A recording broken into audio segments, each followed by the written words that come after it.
You extended your hand toward the darkness, overrunning the mirror. The second your hand brushed against the surface, the tips of your fingers sunk into it. Next thing you realized, your whole world was sinking in the darkness. You could hear a voice.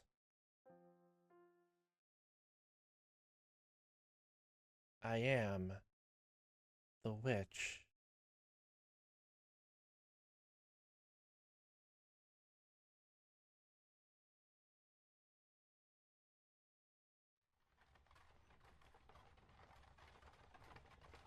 Giselle. It's getting foggy. Looks like it might rain. Maybe we should take a little break. You want to keep going? Oh, alright then. We're like in a horse carriage or somewhere? Back to the mansion itself! This deep in the forest? Oh, you're actually looking for the house. Huh. Instead of stumbling upon it. Well, the mansion goes to anywhere in the world. The mansion literally just stay in one place for so long that Mel and Ellie's family were like their parents just like decide to go inside there, spend a generation there, have some kids together for a no, they stayed in the house for a while, then had some kids, and then the house is like, they had good for too long. Those fuck those two kids, they deserve misfortune. God. Thank you very much. You must be tired after such a long journey. This is the mansion looking for, yes? Okay, that person's leaving. He could have said something. For a second there, I thought you were talking to the horse, and I was wondering if your sanity was still in check. Oh well. Is this house safe, horse? Nay. Oh, thank you so much. No, I mean literally nay. I should get going, I guess. Does no one live here? If that's the case, then why was I... Why were you what? Why was the mansion calling to me, irking me on to come here? Such a big door. Please open. It's not locked, I guess.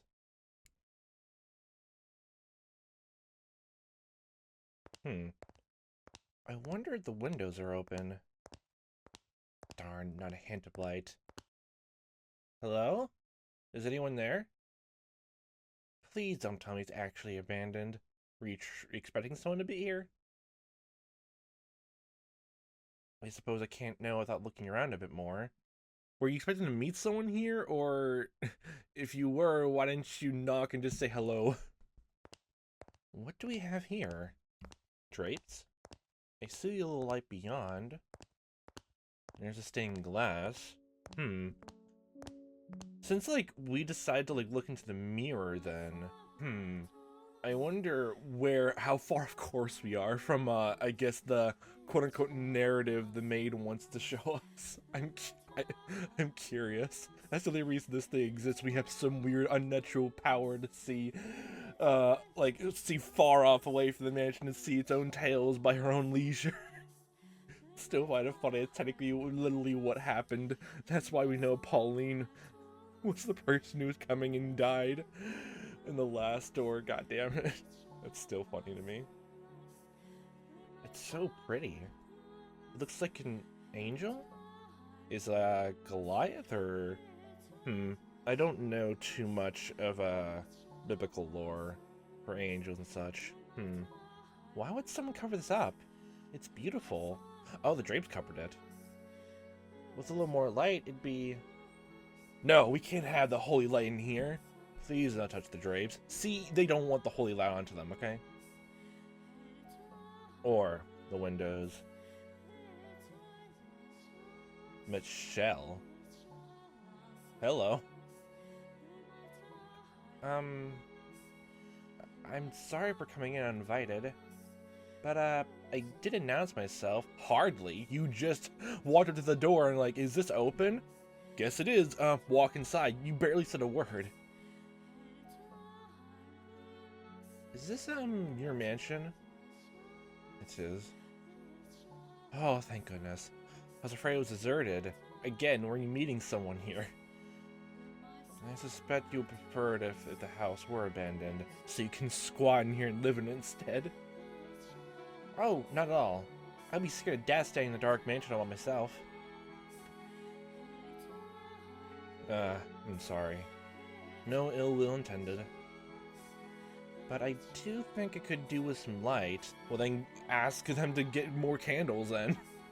They already have one, they have plenty more where that came from. That way you could see where you're walking. Candle. I'm sure this room would look splendid illuminated. Not necessary. I may do perfectly well as things are. How can you see when it's so dark? Just goblinized. Complete dark side of vision. Oh, shit. Oh my god, my pop filter fell off. Give me 1 second. Okay, sorry for technical difficulties.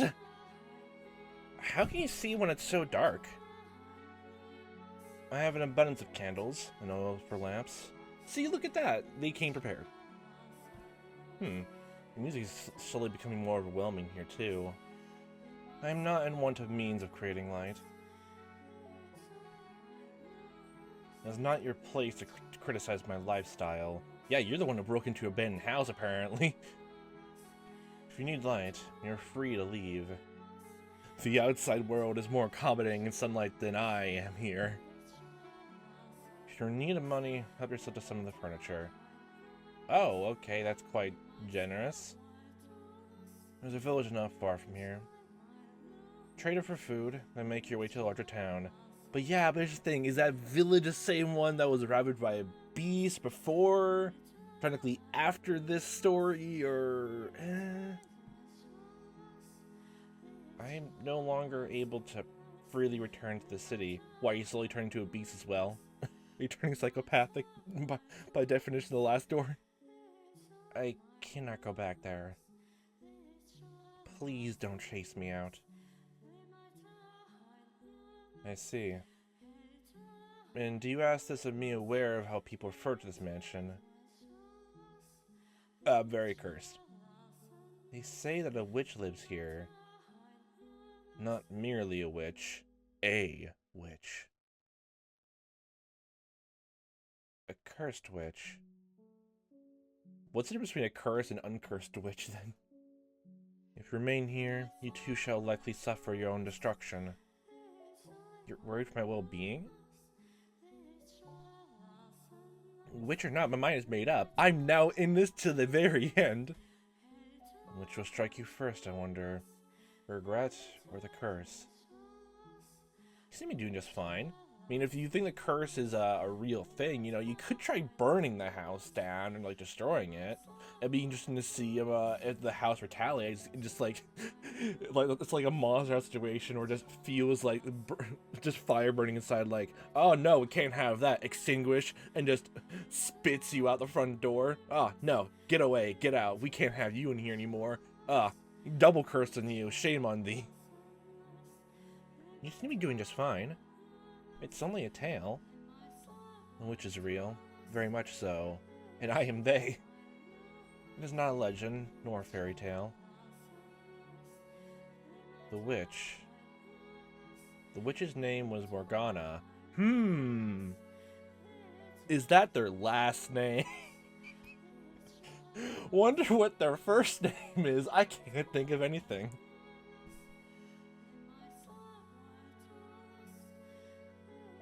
Is me.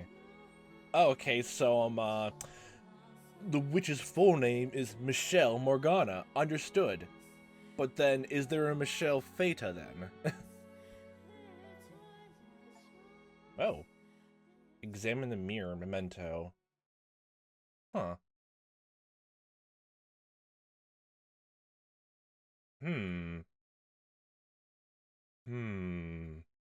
Interesting. What was that? I don't know. Giselle? I mean, I didn't did a proper look at them. Oh my, what is the matter, master? Why are you standing in place? I'm just looking over my beautiful and handsome appearance in the mirror. There's nothing there. Can't you see there's a mirror? The maid did not seem to have seen anything. The mansion is going against the maid's wishes. You need to ask her about the scene you had just witnessed. Okay. Master? Oh, you look like you just seen a ghost. What is the matter? My vision, help. Have a little rest before we move on. You do not wish to remain here, yes? Still not fond of mirrors. Mirrors. Yes. Now let's be off. I too dearly wish for you to return to your old self as soon as possible, Master. So, like, maybe one of the two people in there is actually, quote-unquote, you? If your desire is to push onward, then I can hardly be happier. Now, follow me. Oh, I see how it is. Immediately the headache goes away the very second you fall along with the mansion's whims. Oh, I see. We're forced to do this. We're forced to go along. No control here. You follow the maid's lead, return to the living room. From there, you climb a set of stairs, your hands sliding through the dust that had set on the ebony railing. When you stepped outside the mirror, the maid returned to normal. You had been on the verge of remembering something, but you were no longer in a position to be concerned about such things. The very second you were to ask about it, the second the mansion just stopped you. Look, we'll tell you a bit of who you are or something related to you, but the second you tell anyone else that, double curse, triple curse for you. No shame, sir. No shame, sir. For the chill in the air within the mansion seemed to have intensified. Oh, this is the same hallway from the Beast story. Standing at one end of a long corridor, you asked the maid, when was the mansion built? Maybe when, maybe the beginning of time itself. I imagine you know more about that than me, Master. What, am I, are we some, like, long-living specimen? The next being one, honestly, who lives forever? Okay. Yes, I know. You've not yet regained your memories. But at the end of this, we just learn that what is your real identity? Oh, you're just a carpenter. You made this house. Nothing else. That'd be so funny. You put a curse in this house because, you were just bored one day. You were just bored building it one day. You wanted to curse the owners, nothing else. But it seems like it went to every other person who entered the mansion now. I was simply teasing you. I have been a servant of this house for many years, and generations, but the truth is, I do not know everything about it. All I know is that the mansion is cursed, and has brought misfortune upon its residents since times of old. I can make a conjecture as to when it began, but I believe you should figure it out for yourself, Master. There is no guarantee my perspective is the correct one. Oh, is that the truth? Now, let's proceed. You and the maid traveled down the dimly lit corridor.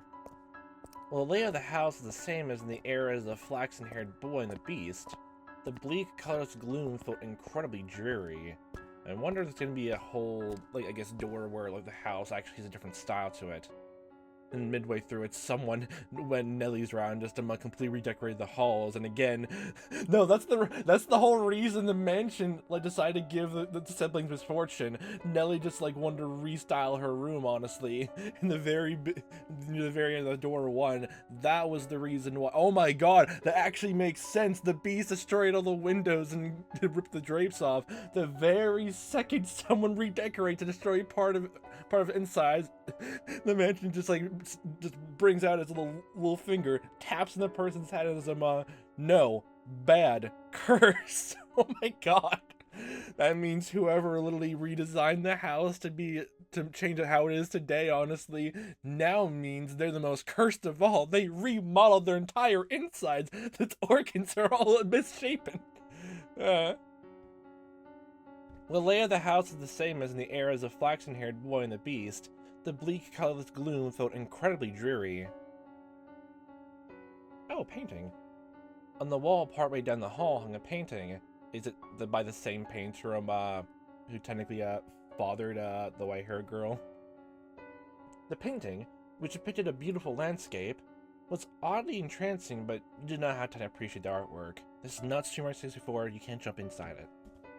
Your hand in maid as you pass by the painting. Maybe later, maybe later. Before long, a door came to sight at the end of the hall. This door is what I'd like to show you next, Master. Listen closely. Do you hear the voices? Lively but rough, energetic but coarse. What lies beyond this door is neither a period of elegance and abundance like the first, nor one of ruin and savagery like the second. Technology and culture had been quite developed. Cameras and photography had been invented. It was a time of great progress and many breakthroughs. That'd be like, I think around the 1800s then?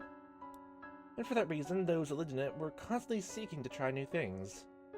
The tale I'm about to tell you is one of a man who wagered everything on his ambitions. I hope that what you see, Master, will stir something in your heart. What, passion? Or, remembrance? Now, through the door we go. Please do not let go of my hand, and please don't stare off in space again. The maid pushed open the door. Colorful balls bounced around atop a large, dark green table. One man, dressed in black and standing by the billiards table, turned to the door. The room was inundated with eye-watering cigar smoke, causing you to squeeze your eyes shut.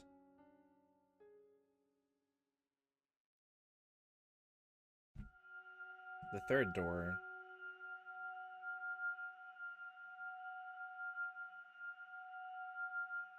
Ah, yes, 1869. I got it right, around the time. We're closer to the 19th century. Oh no, I can already see the gears. Okay, this is gonna turn steampunk, and why is this music already so upbeat? Oh no. That era was a rat race of invention and development. So if somewhat, I'm starting to feel this almost is going to go into film noir territory just because we're starting in the billiards room of all things now. Oh no. The smoke was so thick you could hardly see more than a few feet ahead of you. That guy just smokes a lot, doesn't he? I could compare it to a dense morning fog. That might give the impression of beauty. There's little of that to be found in this haze. The stained green billiards table and all the misshapen furniture. Do you see the silhouettes of several men in the smoky room? Though in the middle, here, the one looking in direction master, who is somehow able to see us by the way, pretty freaky, was the present master of the house. Oh my god. Okay, it feels like we're going to gangster times or something.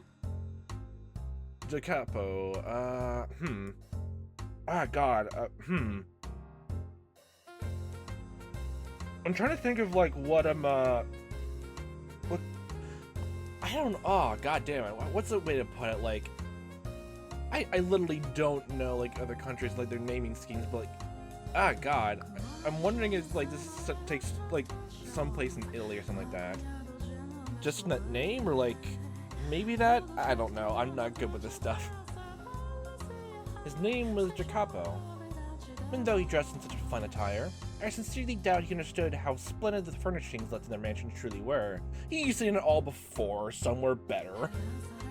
I'm a faithful servant of this house, and I would not, for the life of me, dare speak ill of my master. However, this is time long past, and I can insult them however I want. I imagine God would be so kind as to turn a blind eye to a little bit of honesty. That's literally what your excuse is. You're not supposed to insult your employer, but he's the worst they come. He's a snake among men. I was not terribly fond of my master back then. He had wavy hair the color of over-dried tea leaves, a piercing gaze, an arrogant smile, and he wore a hat, a dangerously stupid-looking hat that made him look rather haughty. He put his trust only in money, renown, and rank. He loved only the iron and steel that revolutionized so many industries. What, is he gonna start adding that to his own house now? And that's the reason why he gets cursed? He had not the slightest bit of love or care for the people. Does he not love or care about himself then? At the very least, that is what I believed at the time. Take a look around the room, Master. Jacopo had remodeled it into a recreation area. Oh, the second he remodeled, oh boy, that means bad things are brewing. The billiards table sat in the center of the room. The downward-facing lights hanging from the ceiling were special made. Oh, those wavy lights, honestly. I think I remember seeing a few of those sometimes. But wasn't it even, like, in the... Oh, so he's the person involved who, like, really just remodeled the entire house? Okay, that explains that. Answers that question. The light shone upon the dark green stand like a stage. Cigars and bourbon-lined glass cases installed in place of bookshelves. The cases were always fully stocked, their contents available to partake of readily. At that particular moment, as he had many times before, the couple invited several friends and acquaintances, and they were entertaining themselves. Excuse me. His wealthy, high-ranking acquaintances had a variety of hair colors, from polished brass to the brown of a baby robin to the color of sunburnt wheat. Of a baby robin. Oh, you said brown. I thought it was like, wow, okay, then they're completely red. There was also much greater variation in skin tone compared to the visitors and residents of previous eras. But that was hardly a surprise. The mansion stood upon land inhabited largely by immigrants. The New World. I thought it said for a second New York. I was like, how you manage to fit a mansion in New York without anyone noticing? What's the matter? What are you looking at? Oh, nothing. I just thought I heard someone say my name. Several times, by the way. Ain't no one there, unless you're seeing a ghost. Kind of a ghost from future past. I don't believe in such nonsense. It's an old house with a long history. Wouldn't be surprised if I had a ghost or two. But the place gotta be haunted. I'd take a princess over a bloody broad any day. Princess, huh? When she showed up, you'd have your way with this ghost lady, am I right? Calling me impressed, son. Give her bones and she don't even got any to jump. Okay. Come on, that's not hardly fair. Not much you can even do with the ghost. Yeah, pass through them. Unless you want to become a ghost and finally be able to hold hands and stuff like that, then you don't think you're gonna get very far. My god, are you men or children? Both. I like this hypothetical talk. This is my house, and I'd rather you didn't talk about it like that. That's the blutherings of a couple of drawings. Pretend you didn't hear nothing. Ah, for the love of God. In any event, whatever happened to that printer you invested in? The printer.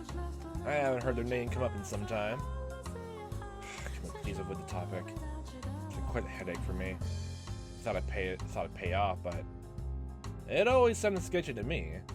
I'd recommend you pull out unless you want to find yourself with nothing left but a nice fat pile of debt. Could have mentioned that beforehand. Well, where's the fun in that? It's funnier to see you ruin your entire life. Oh, this is killing me. The men's deep voices resonated in the cloudy room. As they imbibed alcohol and popped in their cigars, they conversed mostly about business and money. Jacopo and the rest of the men were a breed known as investors. A breed? A breed.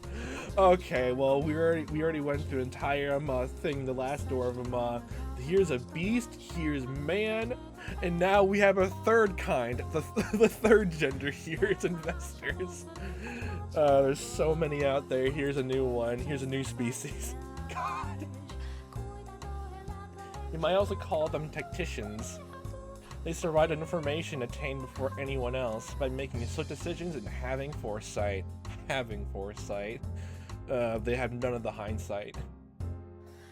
So instead of flesh and bone, the soldiers were made of ink and paper. They aren't just all in the printing business.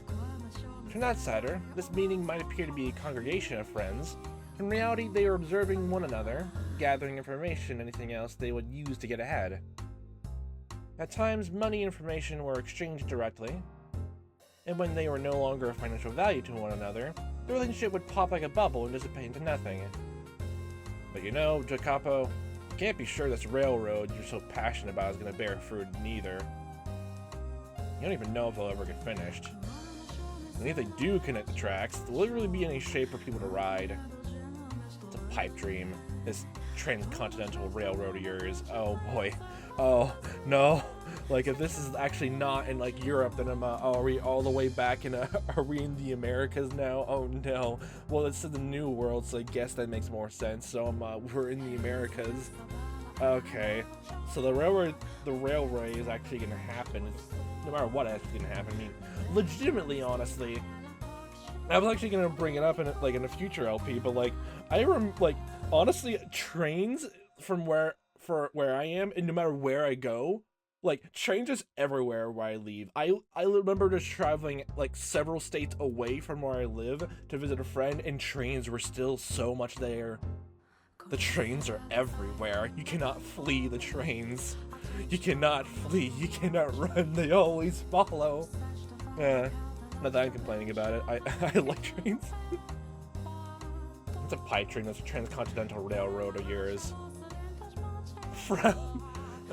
Honestly, the more I look at him, the more I actually like the little color scheme he has. Like the slight purple blackish like outfit and the yellow highlights, the tie, and the sash on his hat. Like, it looks really nice, honestly. I think it's one of my favorite designs. He's appeasing to look at. He's just really appeasing to look at for me, honestly. Jacopo went silent, and I'm certain this is what was going through his head. You're a bunch of damn imbeciles because the entire country's put their weight behind this endeavor.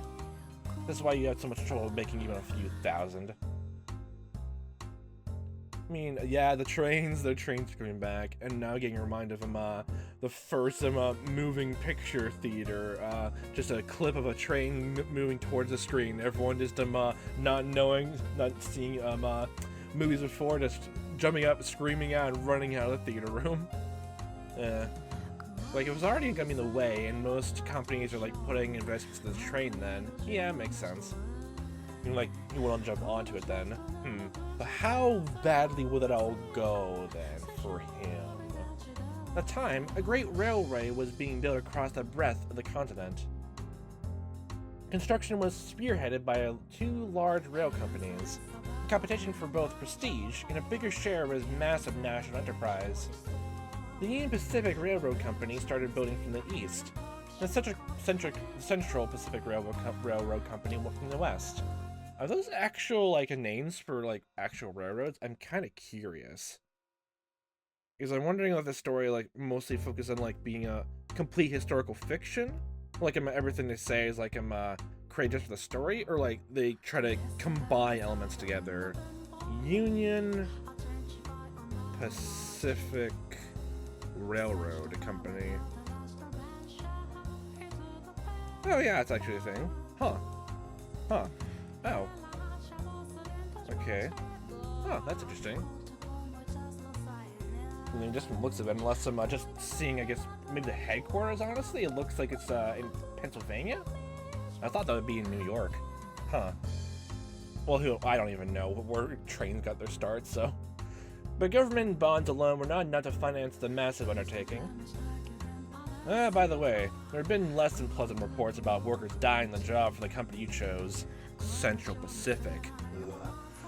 We should have only put more money in Union Pacific. No one likes the Centrals. What? How you mean how they're using explosives to blast the mountains? Oh, yeah. Making quite a bang, they are. If this gets to be much bigger of a fix, they're not going to be able to continue construction.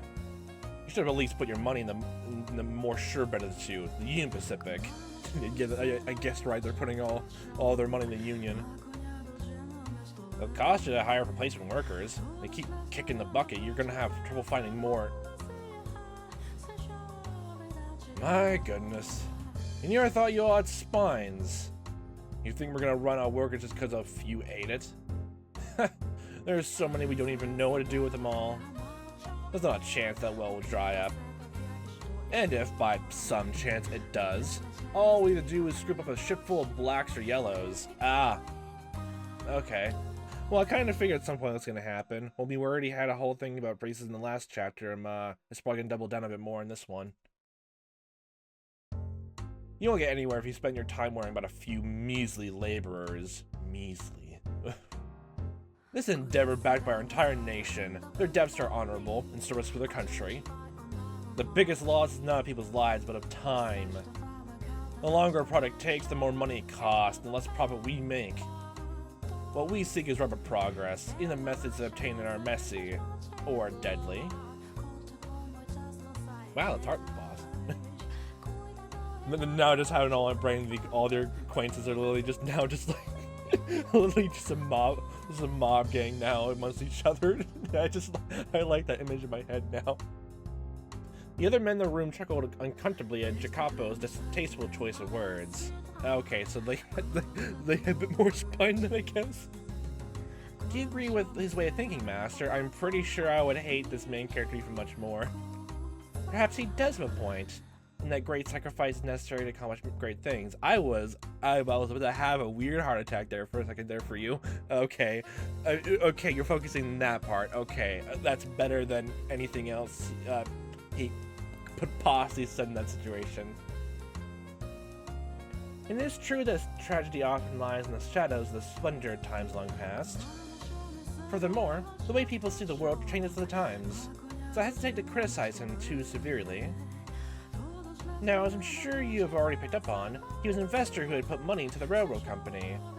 He also possessed several crude oil refineries, riding the world's second wave of industrial development.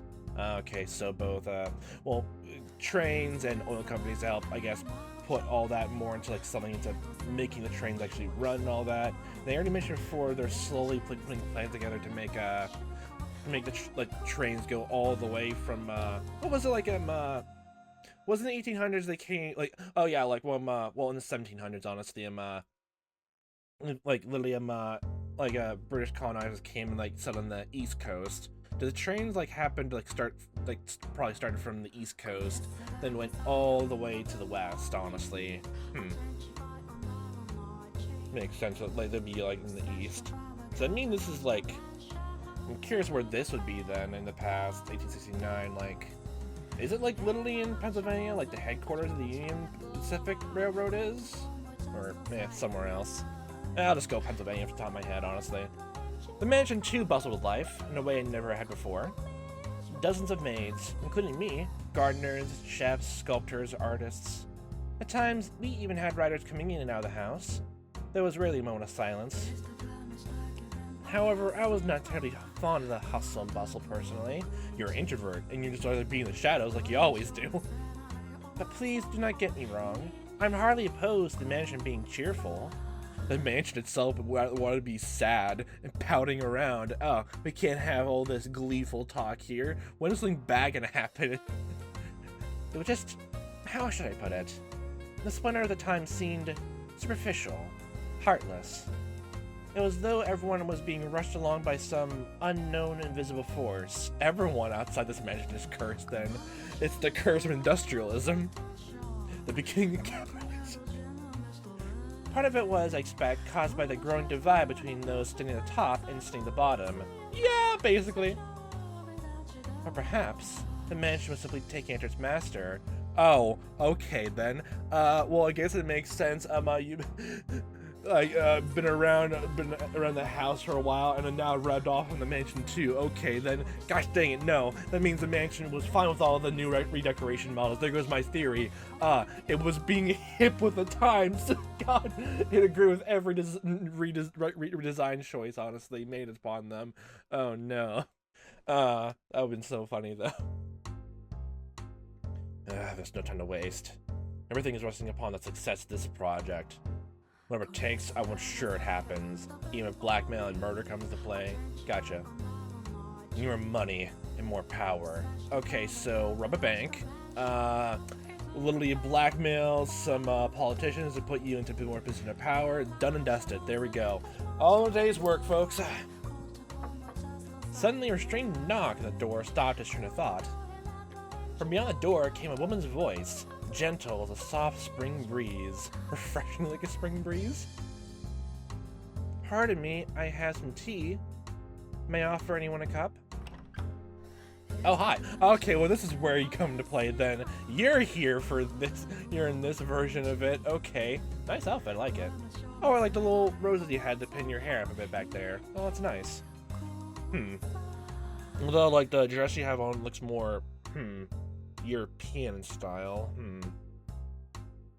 Well, I say that, but again, I don't know too much about like, historical stuff, so literally, I'm just gonna assume at some point, by the time this entire story ends, and probably from the other episodes, honestly, I probably said several things which sound so stupid, honestly, just me trying to guess about historical stuff. Oh, God. When the door opened, and stood a beautiful woman with pure white hair. Technically, we've never seen her before. Not this time, anyway. It was indeed her reincarnated soul. Are you surprised? Not by this point, no. Or did you anticipate her appearance? Yes. No, she was at the same age and dressed differently. White-haired girl, whom you saw fall into the hands of misfortune, the era of roses in the era of the beast, was also present in the era of innovation. I mean, does that technically mean that she's not a white-haired girl anymore, she's a white-haired woman now? Technically, she would be a white-haired woman in the last door, too, honestly. Unless Lily, you mentioned, like, she wasn't the same age, so, like, I guess door 1, door 2, like, those iterations of her, like, around the same age? Furthermore, she was Jacopo's wife. Oh. I like how we're, like, this is now slowly, like, almost a subtle arc now from every room. Room 1, reject advances of the person who lives in the mansion. She runs away after hearing all the controversy and the fighting happening. Door 2, slowly taking more to be maybe even more involved in the master of the house. And door 2 of the beast. And 3, not just fully a part of it. Okay. T, I don't recall asking for that. When were you asked to make it? I wasn't, but I had these leaves with the most wonderful aroma. I thought you might enjoy. Shut your trap and know your place. What do you think we all have all these maids for?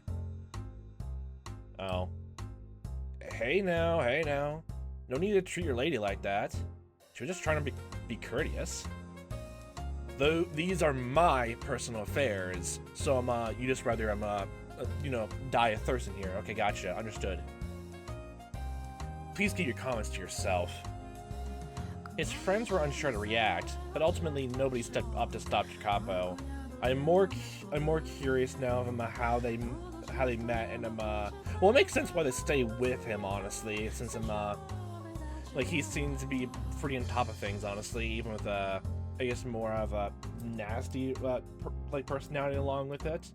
I mean, they didn't really like the comments that he made, like, all those racist comments, honestly.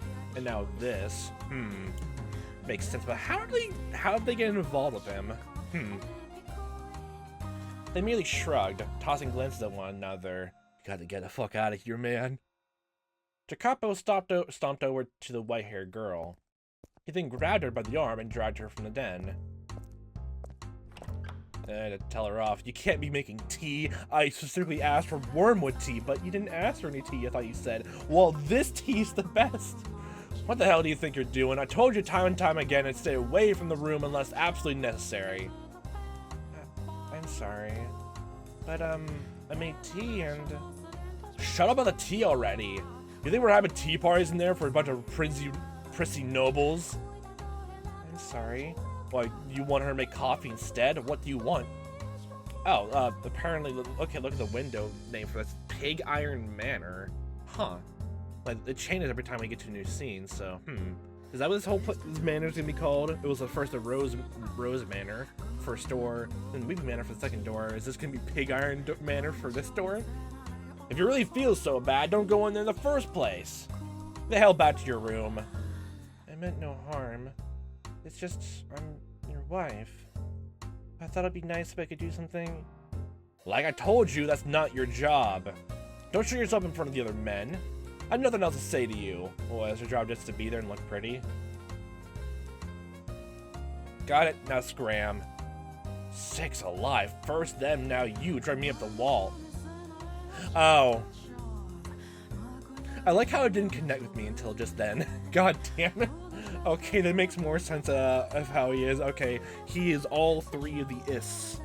Well, he's high class, racist, and sexist. There, that's 2 in 1. Well, 3 in 1. Can I think be 4 in 1? What is it? I told you to get out of here. Right, but What? when will you spend time with me next? I kind of figured he only like married you, honestly, just from I guess the imagery, honestly. Nothing else. Oh boy, I wonder that's probably the reason. Just oh god, that's how my first thought is. Just date and marry someone who, I guess for lack of a better word, is quote unquote exotic, but at the same time isn't that far away. Oh god, I have no better way to put it, honestly. I have no other better way to put it, honestly. Like, be an eyesore, I guess, like, put more tension on them. At the same time, yeah, ugh. It has been some time since we last went out together. But we don't even have to go out. Just having dinner together would... How many times are you gonna make me repeat myself, you worthless tramp? Are those ears only for show? Go back to your goddamn room. My apologies. Looking utterly downtrodden, the white-haired girl made her departure. Such a piteous sight she was.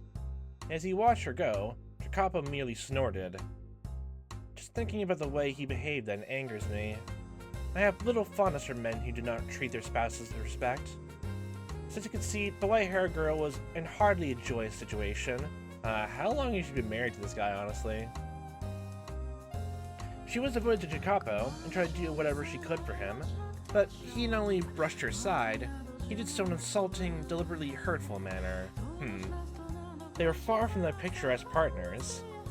Do you wonder then, Master, why she married him? I mean, I know, like, it happens, but, like, I definitely don't know, like, what starts it. The only thing I can think of, honestly, in my head is, like, that she had, like, either, like, marrying prestige or, like, she liked him first, like, then low self-esteem, or, like, just being toxic relationship like this, or, like, just because the times, honestly, she had to stay with him. I don't know which is which.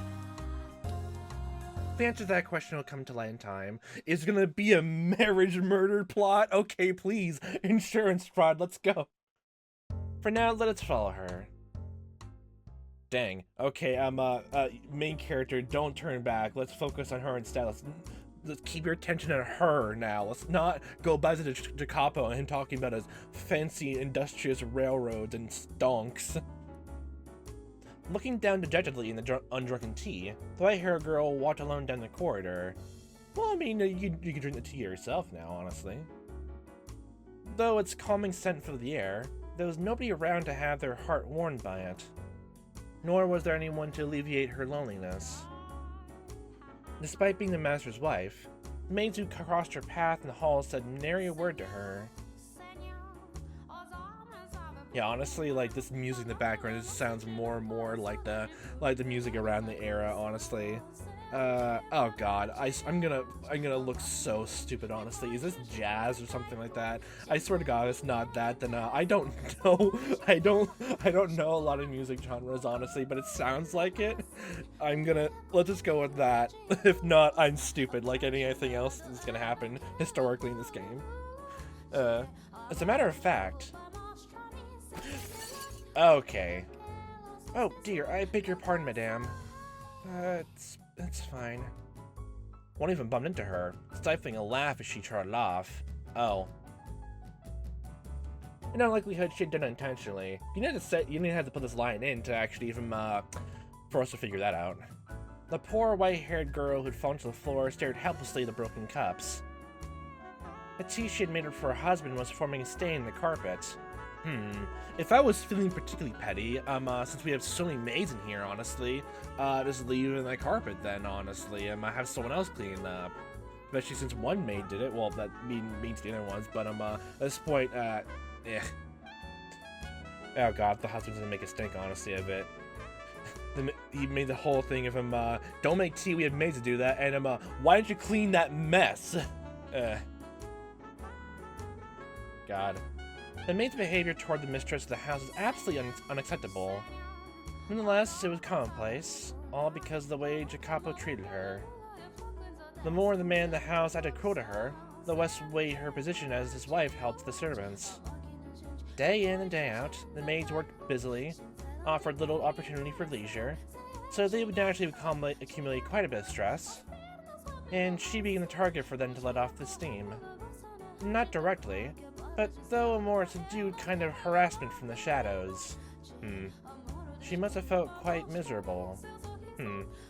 I imagine she would have been better off as one of the maids. On the surface, in front of the others, they showed respect for her as Jacopo's bride. Behind closed doors, they acted very much the opposite. It seems like the only people are a bit worried about that is honestly just randomly just acquaintances, Jacopo's acquaintances. That's literally the only people so far who seemed him actually, I guess, at the very least, a bit nice from what little we've seen of them, honestly. The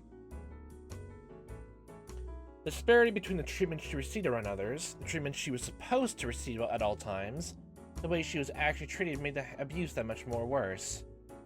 And furthermore, as you have seen through the other doors, Master, she was a very reserved young woman. She could neither raise her voice in reprimand, nor raise her hand in retaliation. Oh, I have to get this cleaned up. She extended her spindly fingers toward the shards of shattered porcelain. But even the broken cup seemed to have no concern to spare for her. Its shattered edge cut her fingertip when she turned maid to pick it up.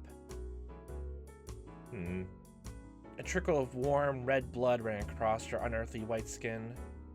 As painful as it was, it had a sort of taboo beauty to it. Okay. The blood spilling from her fingers showed no signs of slowing down. How deep was the cut? She clenched her hand to a fist, let out a sigh, and went back to collecting the shards of porcelain. But when she did... Oh, Maria! Madame! Madame! What's the matter? Oh, Madame, you're bleeding! While the other maids ignored her, one came running over, shouting to the white-haired girl's side. We need to get that cleaned and bandaged up. Oh, that's Maria. We need to get that cleaned and bandaged up. Oh, you don't need to pick that up. That's not your job, Madame. It's all right, Maria. There's not much to pick up. It is not at all. All right. And the rest of you, why are you just standing there? Your boss's wife is on her hands and knees, and you're not even lifting a finger to help her? You disgust me. Maria, it's fine, really. Oh, Madame. If you weren't so timid, this wouldn't happen. You're allowed to yell at them, you know. It's alright, really. It's my fault. Anyway, we should get that finger taken care of. Let's get you back to your room, okay? But the broken cups and the spill. As I said, that's the maid's work. Now come on, let's go. Okay. Leave the mess behind to the people who hate you. And the rest of you, get this mess cleaned up now, pronto. I can't tell if she's maybe I guess higher up, I guess like a head maid, honestly, or just a normal one who's just very headstrong. Either way, I'm not complaining. She roared like the wind in a thunderstorm. The other maid stood there, dumbfounded, watching as she and the white-haired girl disappeared in the hall. Dumbfounded. Oh, is Maria a new hire? But they were soon frowning and grumbling to one another. She thinks she can act all high and mighty because the master's fond of her. Oh. Oh. Oh no. The woman's name was Maria. She was one of the maids. And she was the one person mentioned the white-haired girl could think of as an ally. Though her husband paid her no mind and the maids made her life miserable, just one person, Maria, treated her with respect and kindness. And as I'm sure you can readily imagine how much of a lifesaver that was for her. I mean, yeah. It makes her immediately likable. I too found myself somewhat relieved that Maria was there for her.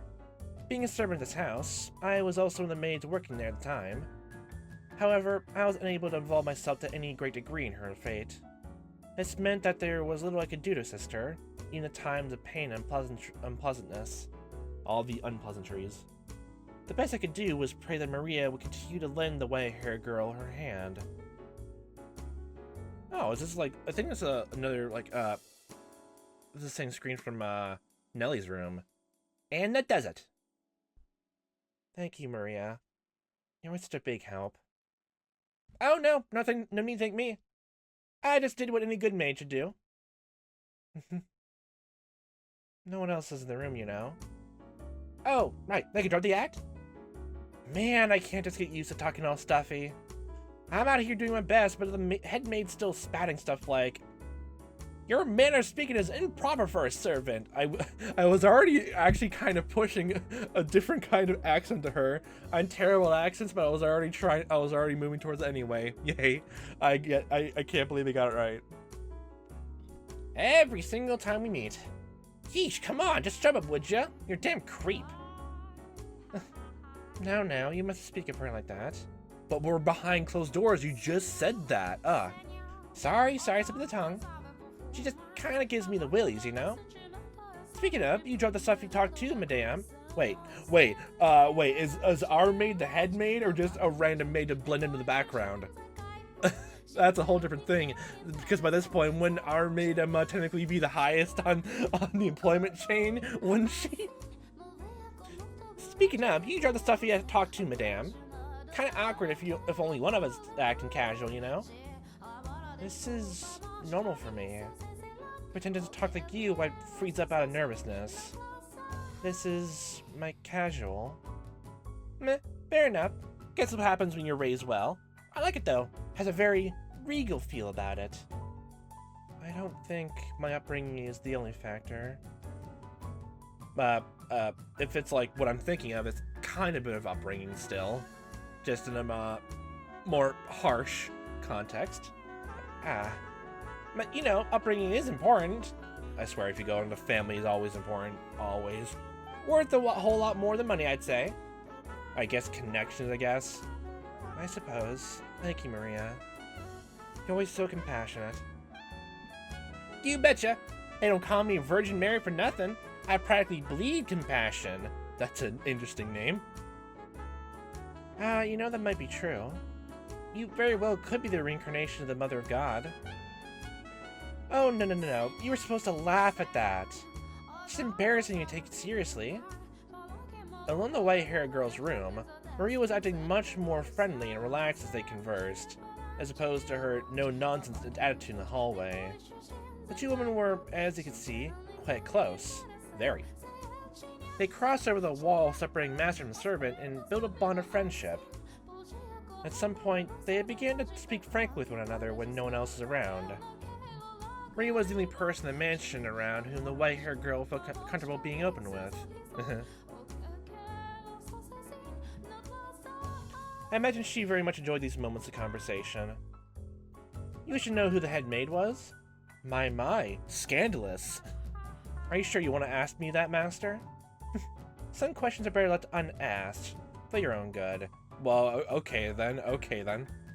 So it's not you then, okay. Or it's someone else who's been hiding in the mansion. There's another maid around here who's just like watching you take us by the hamstrings around the mansion. Is like, god damn it, another person here to clean up after. I have to say, madame, you have the prettiest fingers. Mine are all rough and dry and nasty. I'm detecting something. If it's where I'm thinking of, since it's already since already by this point the last two doors were about romance, I wouldn't be opposed. That would appear like it's gonna end terribly still, but it'd be a nice change of pace, honestly. Wholesome. You think so? Mine having the slightest bit of muscle, they're about as frail as dead branches. Oh, who needs beefy mitts anyway? I still think healthy-looking hands like yours are far more attractive. What's it like about these things? Women all over the world dream of having hands like yours. Slender, feminine, and perfectly cared for. I don't know, just looking at them lights a fire in my loins. I think I'm already dead on it to it, honestly. Makes me want to lick every last one of them. Okay then. Okay, it's not even subtle anymore. Actually say, can I lick them? This is not, okay, doubly not so. Can I rock my tongue up and down on 10 of those sweet little This is already the pig manners, so this little piggy goes into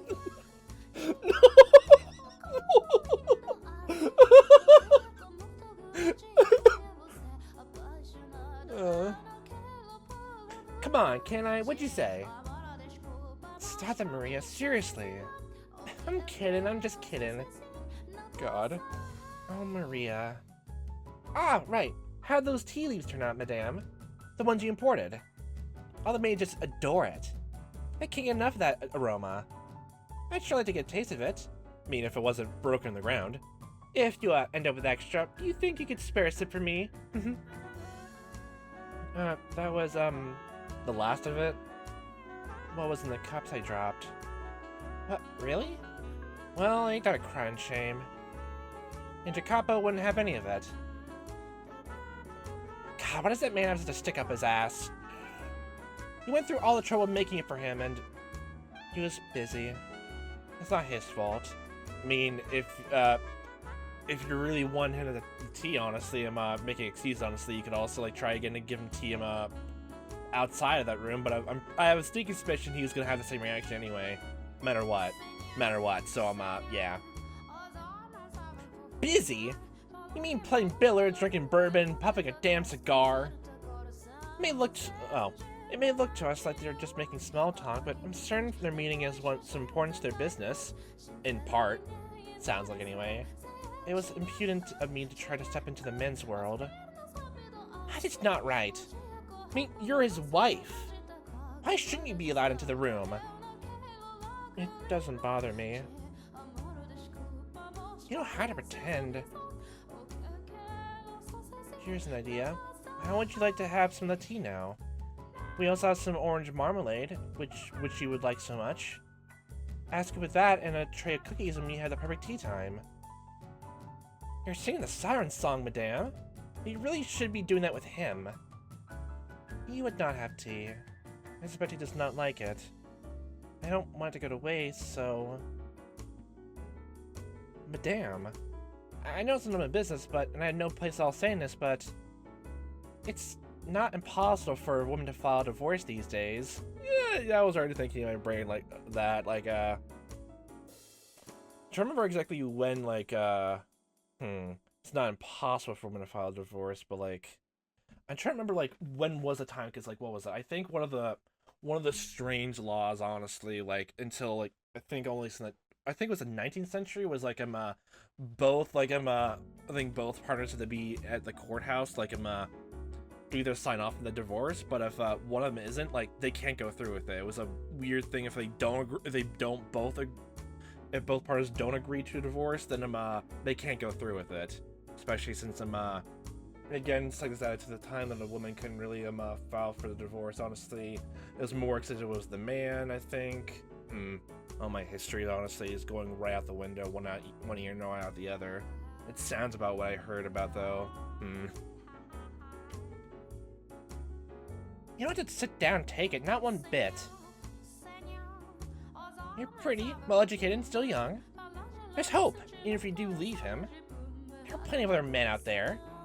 You aren't obligated to stick with that arrogant jerk. He's just very busy right now. There you go again. Don't make excuses, no. There was a time when he was kind.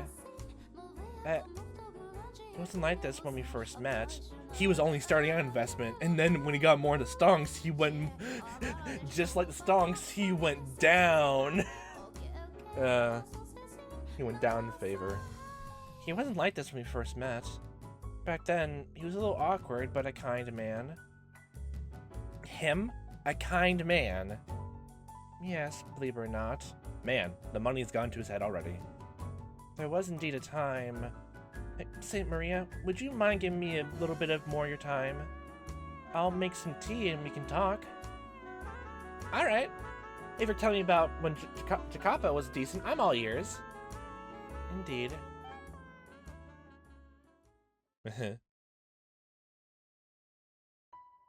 Oh. As I'm sure you're aware, our parents arranged our marriage. Oh, okay, started like that then. Well, I guess it makes sense around those times. Like, when did, like, arranged marriages, at least for, at least, like, come out of fashion a bit? I know there's some places, even today, that still do it, but, like, I'm wondering when largely, I guess, most of the world, or at least in, I guess the US and maybe Europe and, like, some other, like, other populated places, decided to get rid of that, like, stop that practice altogether. Before I immigrated to this country to be married, I lived in a misty island nation. Emigrated. portraits of my ancestors hung in the house where I lived. I remember as a child wincing in fear at the sight of them staring down at me. My mother and father were constantly telling me to show them respect, as it was their hard work that kept our bloodline alive and well. However, they were fighting an uphill battle to do the same. It would have been clear to anyone reasonably perceptive that our house is coming tumbling down. Valuable furniture and paintings slowly disappeared, and eventually, the portraits were gone too. As our house collapsed, so too did my parents' health deteriorate, robbing us of any source of income. And though I was educated, I lacked the skills necessary to obtain work. Just the whole sound of having a lot of portraits. Yeah, I'm definitely going along with just the thing of reincarnation, honestly, because from how I'm, door 2 and door 1 probably ended, it doesn't sound like royal lineage was on the table, honestly. From, those, iterations of her. Like, yeah, And though I was educated, I lacked the skills necessary to obtain work. Just as we were about to run out of money and options, my parents received Jacopo's parents' marriage proposition. Both our families stood to benefit from the arrangement. I had social status, and he had wealth. We each had what the other lacked. One needs more than money to make it in the world. Without at least a semi-reputable name attached to you, you're liable to get laughed out of most social gatherings. That'd be fun, like, oh my god, like, I was gonna say funny, but no, it'd be, like, my morbid humor, honestly, like, that's literally just, that's literally the only reason why I'm, like, Jacopo's, like, acquaintances, like, actually, like, encountered him and met him, and now I'm, just seeing how he treats her, honestly, it makes them feel weird about it, so I'm, I first met Jacopo here, in this country, instead of, I guess, like, after your arranged marriage happened and you moved here. We didn't even know what they looked like until our wedding day. To be quite honest, I was scared of death at first. I was so nervous. What kind of man would he be? Was I to be wed to some middle-aged stranger? We were not marrying because we had fallen in love like a normal couple. I knew I was in no position to be concerned about such things, but when I thought about our future, I shook with fear. But the man I saw through my veil at the wedding was remarkable. He was young, had strong, masculine eyes. At the same time, he too appeared nervous. He was shaking as much, no, even more than me at the time. Seeing that, the priest gave an impish little smirk when he asked Jacopo if he vowed his eternal love to me. I counted myself among the happy, and I still do. In that moment, I experienced true love.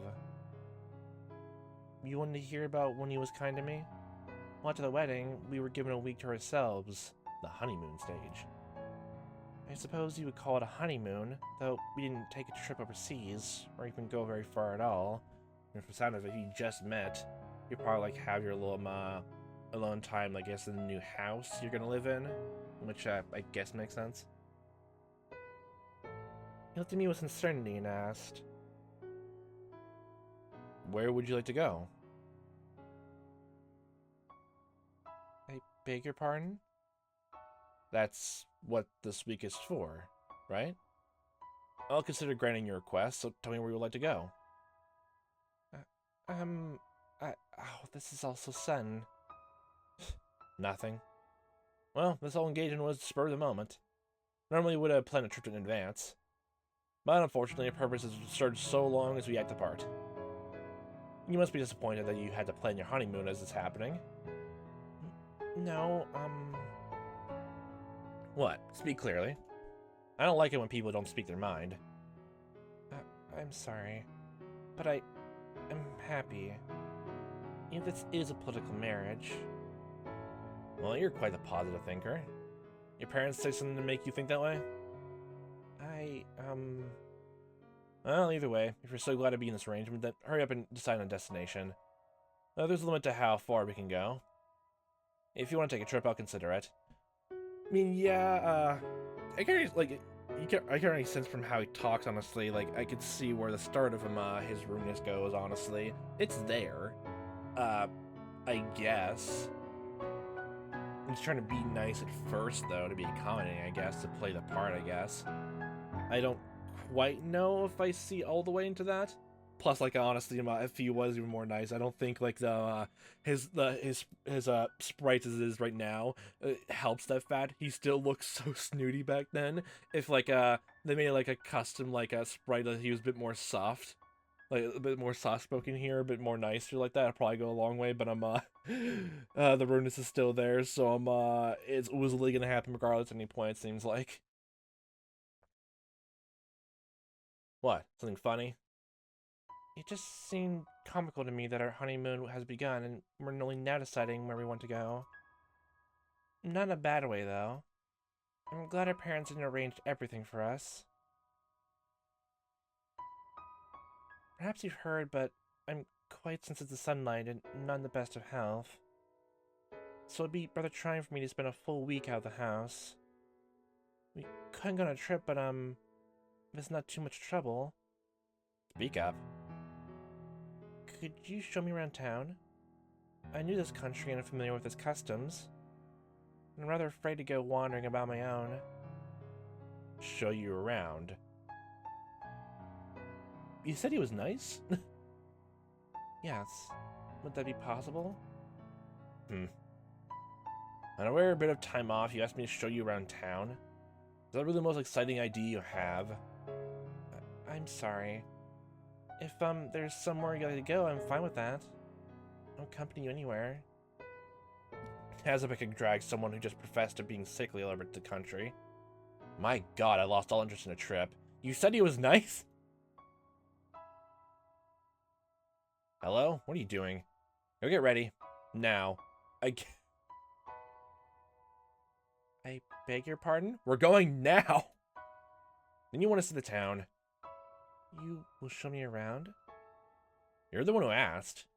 Not like I have any other options, so yeah, I'll show you around. Thank you. Don't just stand there, you duller. Get a move on. One moment. Wait for me, please. And that's how the glorious marriage started? Oh wow, I can already see the flags ruffling around the winds everywhere. Yeah. He hurriedly climbed into the carriage he had called for, a look of frustrated displeasure in his face. I wanted to go to fucking Vegas. Then as he had forgotten about me until that moment, he returned, grabbed me by the arm, and led me to the carriage. In retrospect, I realized he was not being very gentlemanly, but I was pleased that he was making any attempt to interact with me at all. So, were you, just seeing what you wanted to see, honestly, back then?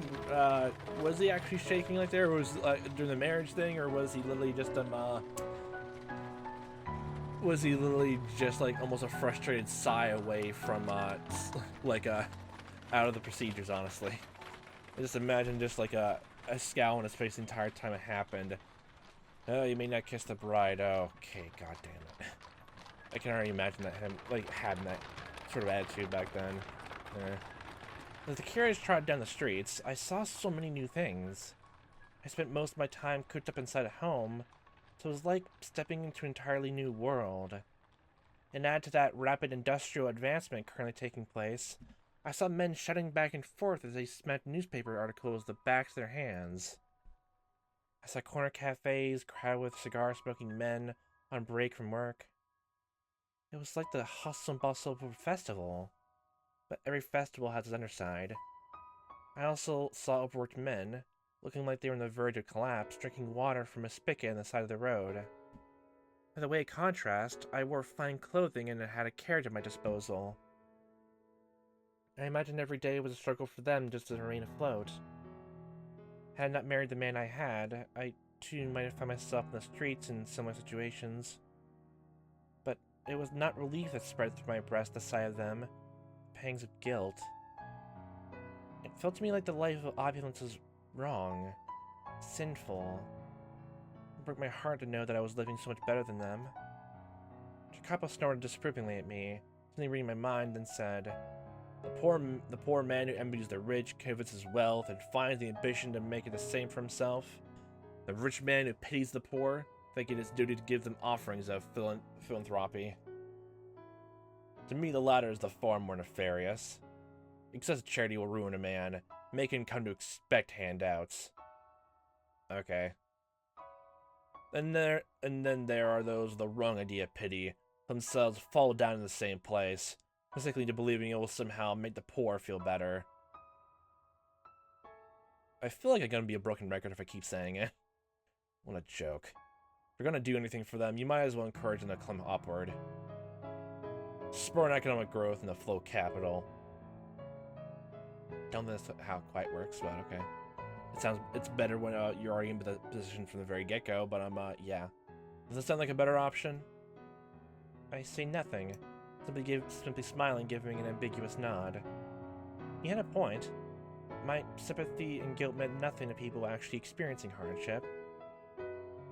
If being guilty of my own fortune acted upon the pity in the way he described, it would accomplish little more than self-satisfaction. I mean, I guess, unless you, I guess, bonded with the person you're giving money to, but besides that, I guess, yeah. He seemed to have seen straight through to my very core. This was a man who built his own fortune through investment, which I imagine required him to be rather astute. But isn't a world where everyone is constantly trying to climb higher and higher sound rather exhausting? Wait, Han, did you just say, like, he got it through, like, through just only through investment? I thought literally, his family was entirely wealthy anyway. Okay. I don't know if that's technically quite hard work if his family's already being well known for wealth, honestly, so don't quite know about that. I personally would prefer to be in a position where I could watch, if only for a distance, as others climbed. But obviously I could not say as much to him. Sometime later, the carriage came to a stop in front of a shop. As I looked at the building perplexedly, he gestured to the door with his chin, signaling for me to get out. Lost and confused, I sat down from the carriage. Before me spread a showcase behind a large glass window. However, lined up in the case were not precious metals or expensive clothing. It's a bakery? But machines. Oh. At first I had no idea what kind of devices they were. Have you never had your photo taken before? No, I've had a portrait painted though.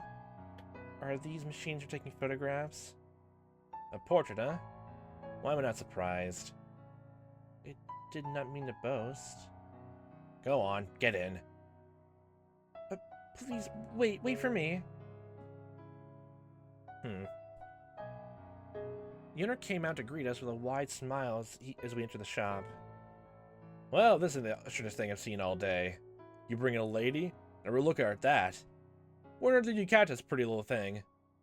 She's my wife. Huh. I don't know why it's funny. Well, I beg your pardon. I'll be a monkey's uncle. It goes to show you never know where the cards may fall. You make it sound like me getting married is some kind of miracle. Based on everything seen so far, sounds about right. I always saw you as one to choose money over love, sir. Pardon me, this isn't appropriate to say in front of your wife. No, that seems spot on. No, I don't even care. You glaring at him, no, it's spot on. The only reason you're caring about this is because of my appearances, that's literally the only thing. Do you often come to this shop? On occasion. I need some things from here from time to time.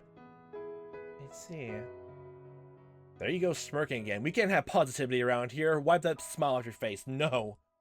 Looks so funny. We're gonna have a photo taking, yes? I'm so nervous and excited. Never had one before. And I have it taken side by side with you. What are you talking about? Pardon? Who said we were getting our pictures taken? And side by side?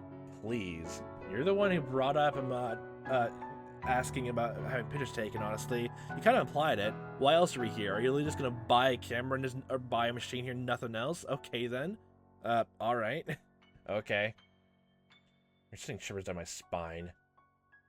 But there's a photography shop. Okay, they literally only have cameras here and photographs. Okay then. Why else are you here? Hey, shopkeep. The product I contacted you about. Is it ready? Oh, just business. Okay. Oh my god, this entire excursion out of town is mostly just for this. Okay, makes so much more sense. Again, broken record. You say he's nice. What a great honeymoon this is. Look at the two. Look at the charming couple. God damn it. Well, I'd say couple. I only say one half is. The product I contacted you about. Is it ready? Oh, yep. Sit tight. I'll be right out. Hmm?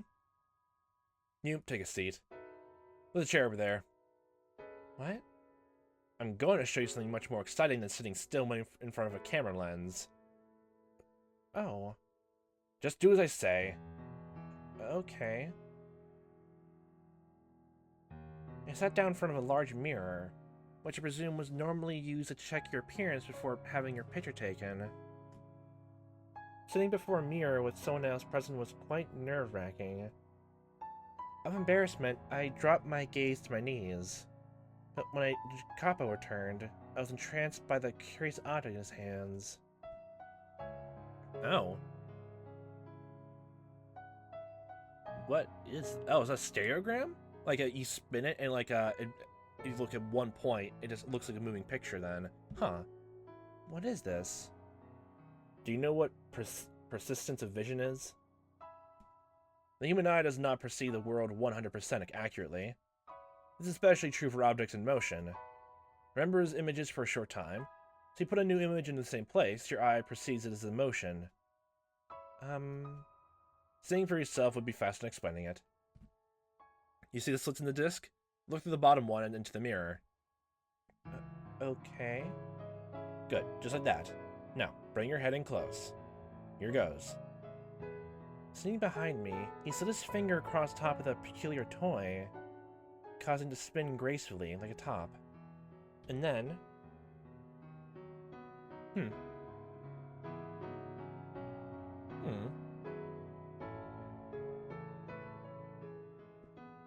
That's sweet. Besides everything else I've been today, that's sweet. So, what do you see? They're dancing! A man and woman are dancing! Sounds like you're not having any trouble seeing it. Are they dancing well? Yes they are. It's the most adorable thing. What, adorable? That's funny, I asked to be modeled after a ballroom dance. Yeah, it's a very elegant dance. It's still adorable. My definition of adorable goes all different places. But you see, they're small, like little dwarves, which I thought was kind of cute. And they seem to be so close, going around and around without ever letting go of each other's hands. It's incredible. Why does it look like they're dancing? They were lined up in a row a few months ago. It's magic. It's the magic of technology. Goodness, I just explained that to you. You just, you literally just said you couldn't explain all of it anyway. Oh my god. It's playing a trick in your eyes. What you're seeing is lots of different pictures in a sort of short period of time. To put it into words you might understand better, it's an illusion. Your eyes are being fooled into thinking the image is moving. An illusion. A Fata Morgana, you could say. But they're dancing. They really are. And they look like they're having a wonderful time. Are you sure it's an illusion and not something else? To me, it does not seem to be. I cannot see anything but two tiny people dancing. That's how it works. Reach out your hand and try to grab them. You won't be able to. Oh, yeah, you're right. It's a shame. I didn't think you actually would. But it's the most precious thing. They look as though they're dancing atop my palm. I was mesmerized with a strange phenomenon. I mean, pictures were moving after all. Still images that had begun dancing before me. It was almost as if God had breathed life into them. He called it an illusion, but I could not grasp that. Such an adorable, heartwarming sight. Imagine the two were off living in some other world, separate from their own. They looked so happy. I was almost certain that they were off dancing their joyous world, free from the sorrow and loneliness and pain of this one. Eventually, the speed at which they danced began to slow, as if they were resting their legs. I almost thought I could hear the sound of their feet with each step.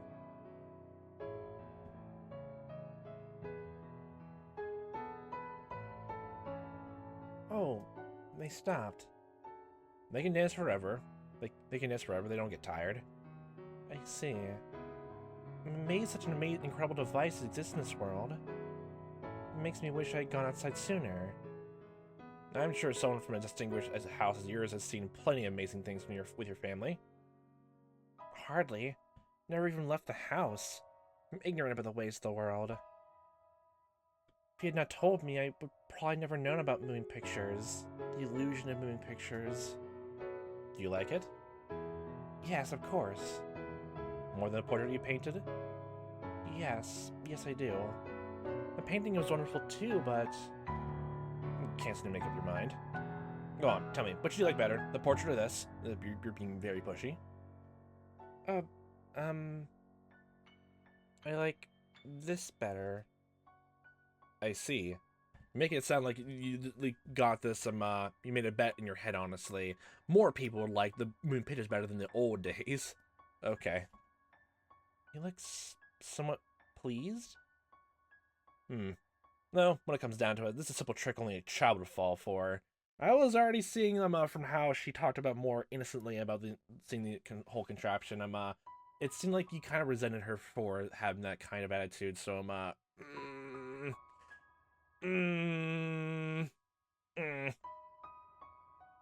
Then I suppose it makes me a child. If it means I get to watch something as fun as two tiny people dancing, I'll happily fall for the trick.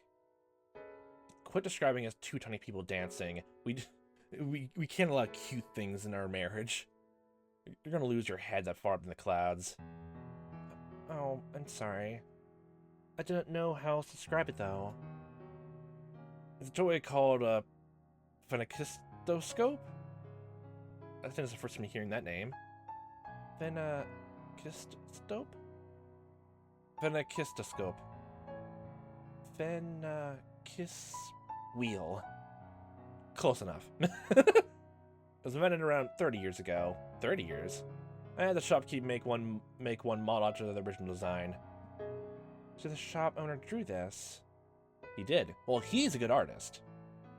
A lot better than you expect, isn't he? Yes, indeed. I'm surprised he could draw something so cute. Say that to his face and it'll go red as a beet. What a get a load of that. You should tell him the next time you see him. He's a sweet man. Despite how he looks, you mean. Man, every single kind comment you make, any kind of comment, you always one-up it by saying something else. My good God, every single time. Oh my God. Jesus. It just gives me whiplash sometimes. It's not right to judge people based on their appearance. I'm just kidding. Don't take it too seriously. The shopkeep here loves new technology. That phenakistoscope is one such invention that caught his eye. You can trick the eye into thinking drawings are moving. Using a sequence of photos, you can perhaps make it seem as though real people are moving too. When it becomes possible to show those images to many people at once, these developments could broaden the options artists had to express themselves. Not drawings, but photographs? Yes, photos. By taking hundreds, or perhaps thousands of photographs, it would be possible to reproduce the world as we see it. This room, people walking in the streets. There's no point in recording boring, everyday life, though. I mean, there's some artistic merit into it, but I can see what you mean, though. If you're gonna leave a record or anything behind, it should be the product and enterprise that move nations. I mean, anything that has more spectacle to it. Say, for example, a moving record of the opening ceremony of the railroad. Oh God, is this story literally pushing like you were the person who pushed the very first recording of a train, honestly, and put in the theaters? Is literally this story gonna go with that? Okay, that's interesting. That would be something worth watching. And then in time, it would expand beyond a mere recording-keeping technology and find its way into the hands of artists. Is such a thing possible? Nah, I'm sorry, like that goes out of fashion pretty quickly, honestly. Like, we're definitely not, like, seeing, like, the culmination of all that technology right here watching this. You must remain still for a long time just to take a single photograph. I heard about that, but what happens if, like, you move quite a bit, honestly, when the photograph takes? Does it mean, like, it looks all, like, what is the word, like, the outline of the person the photo being taken, like, it looks like there's, like, faint wistages, like, wisp, honestly, around their frame, honestly.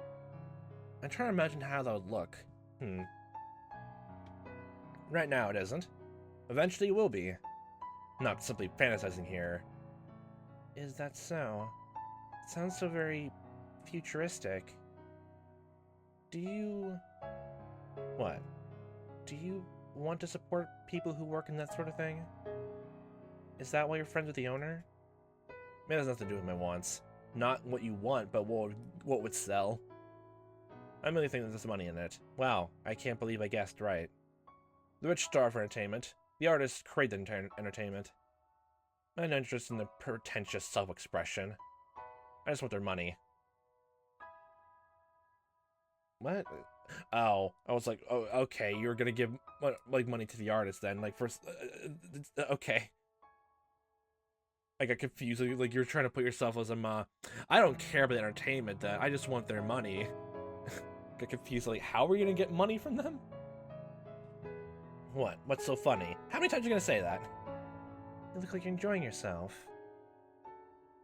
Honestly, just with the money. Money makes the world go round, as you say. Alright, let's get moving. Next is dinner. What? We're leaving already? Does it displease you? No, not at all. Kinda does. To tell you the truth, I wanted to spend a little more time playing with the Fennicus wheel, but I could not bring myself to say as much. You can come by later and, like, talk to the owner, I guess, later on your own time. You have all the time in the world, apparently. Reluctantly, I approached the owner to return the wheel. Don't bother. I thought you just said to send the next time you see him. Okay, next time you want her to see him is like years later. Bring it with you. What, you paid for it? What? But... If you don't want it, that's fine too. Just make your decision quickly. You're making the driver wait. Having said that, Jacopo exits the shop. I alternate between looking at his back and the Fennicus wheel, debating what I wanted to do. And then, with a smile, the owner whispered to me, "You're allowed to keep it, really. Your husband out there had it made as a gift for you." For me? A little while back, he came to my shop asking if I could make a Fennicus scope. Now that about knocked me out of my chair. He's a man who almost never asks for favors. He's pretty damn brusque. He's got a tongue sharp enough to cut steel, but he's not wicked to his core. I swear it. Please, ma'am, be a pillar of support for him. This feels like still going straight back to the Beauty and the Beast original purpose of that story. Arranged marriage and stuff. Give them love and they'll be soft around the edges in no time. In that moment, the Fennicus wheel became a precious treasure to me. We'd only just married days earlier, and yet he had a commission for me without even knowing what I looked like. I was filled with a warm, pleasant elation. I agree with the owner. Jacopo was not a bad man. He merely had difficulty expressing himself. I mean, I guess, but like, actions speak louder than words, honestly? Hurrying back to the carriage, I gave him my deepest thanks. He glanced over at me for a moment, then turned back toward the window and muttered, "Yeah." From there, we went to a restaurant for dinner.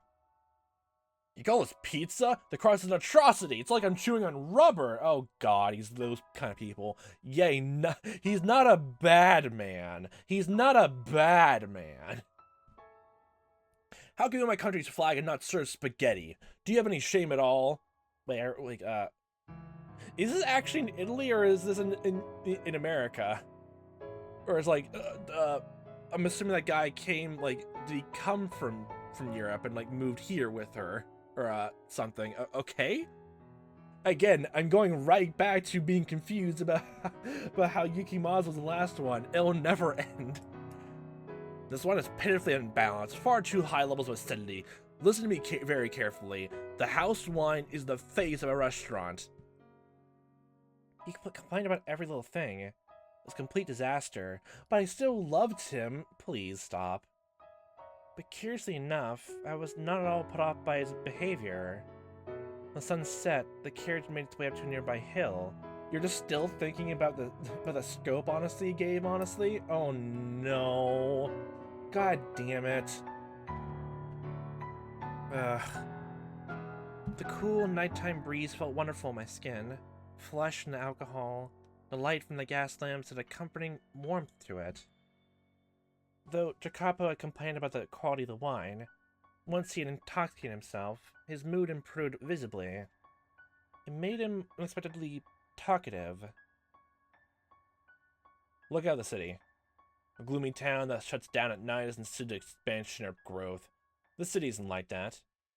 You can see people walking beneath the lamps. You can hear the bustle of them talking. This is a city that still has plenty of room to grow. As they ride the rising wave of the economy, many, many more people will gather here. More people means more money in circulation. More money in circulation means the city grows. Companies are founded, and more goods are bought and sold. Commerce. Will it really change so drastically? Probably, but I don't know, would it be that soon? Yeah, it can be difficult to see what's happening from the inside. Majority of people just go about their daily lives. Next thing they know, things are different. No, I'd wager most don't notice the changes at all. Only those with eyes sharp enough to realize what's happening can see success. I can afford to overlook even the most minute change. Do you have a dream of some kind? A dream? I'm not sure if it's easy enough to attain to call it a dream. Others might call it greed, or perhaps ambition, to take over the world. This whole city will be mine. Don't laugh now. My intention is to make the world mine. World domination. The world. Yes, the world. And to do that, you need neither physical strength nor kindness, but money and influence. People have no choice but to kneel before those forces. Why are you so intent on obtaining power? Because I want to change my country, I imagine. Your country?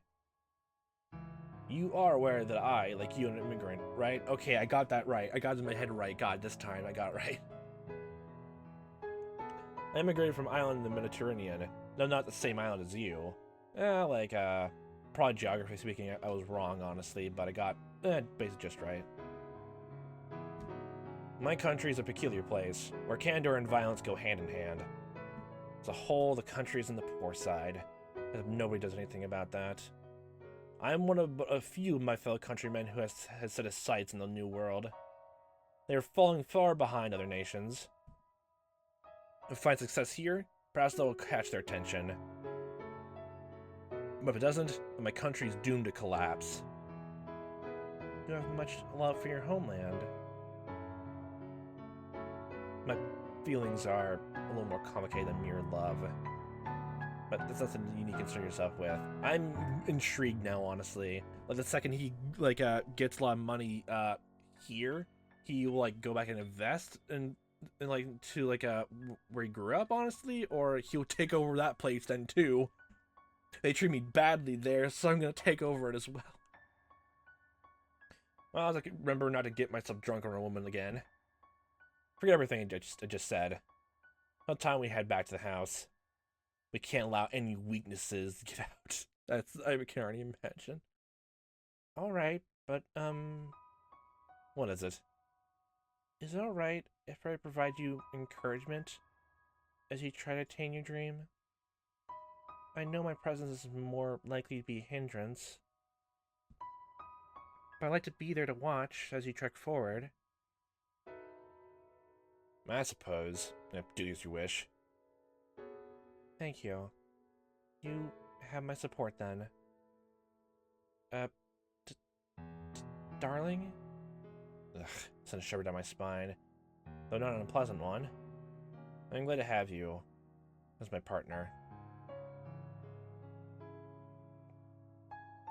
Nah, I don't ship it. I was without a doubt happy then.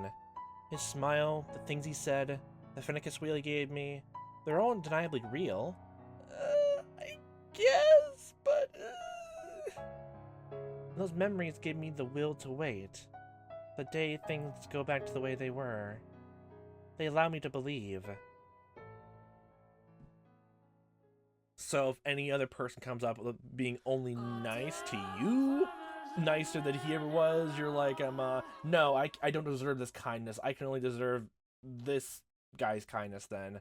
Please don't. Ugh. This is something that actually happened to their maid. She heard a sound in the middle of the night. It sounded like dripping water. At first, she thought it was raining. She looked through the window. There wasn't a cloud in the sky to cover the stars. Maybe it's a faucet, she thought. So she stepped out of her room, into the corridor. Compared to her room, it was unearthingly chilly. The maid regretted not bringing something to cover herself with. But that didn't make any sense. Normally, the temperature wasn't that much colder outside her room. Her night clothes had always been more than enough for a trip to the lavatory. Wondering what the reason could be, she made her way toward the sound. But then, she realized something. The house was flooding. There were no faucets in the direction she was going. Rather, she was headed toward a hall. The mansion where she served had many halls. This one was off in a far corner of the house. The least used hall of them all. It had a high roof, but not a lot of space, so it was difficult to make good use of. It also had a somewhat heavy air to it. A very curious room. Storage? It was the kind of place you might assign someone to clean as part of their hazing. Anyway, when the maid realized the sound was coming from that particular hall, she, as you might expect, let out an uncomfortable sigh. But there might be a leak, and having noticed, she simply couldn't ignore it, you know? So as much as she hesitated, she pushed open the doors to the hall. There was nobody there. And it didn't look like anything was leaking either. There were no puddles or water stains anywhere to be found. But she could still hear the sound. Drip. Drip. Getting louder and louder. Slowly, stepping forward further into the room, looking left, then right, left again, she searched for the source of the sound, coming to a stop in the center of the hall. She stood there still, quiet, and then a chilly spot on the nape of her neck. With a little yelp, she reached back to feel her neck, but it wasn't wet. Confused, she slowly, warily tilted her head backward and saw a body dripping blood from the ceiling. Oh, okay. And there hang a bloody skeleton from the ceiling! Ah! That's rich, amazing. Oh my god, you seem like a little girl. Amazing. Okay, god damn it, makes it even funnier. Oh my god. Reading, saying spooky stories, honestly. Yeah, well at least I'm, Maria's not on the ire of, Jacopo, so, at least there's that. She's worming her way through all the nice places. Good for her. Good for her. Maria, you little... Oh my god, are you men or children? This is my house, and I would rather you didn't talk about it like that. Whose words were those again? Shut your mouth. How do you even know about that? Were you eavesdropping? Another thing, I do not care for this sort of stupid, fantastical tales you wouldn't love solo to pass around. What? But it's scary stories. They're great. I read a whole book of them when I was a kid. How fucking dare you? Because they scare you? You've been never able to handle anything scary, Jacopo. The ghosts. Oh, the scary, spooky skeleton ghosts. Ugh. Whoa, don't glare at me like that. You're gonna destroy my sides.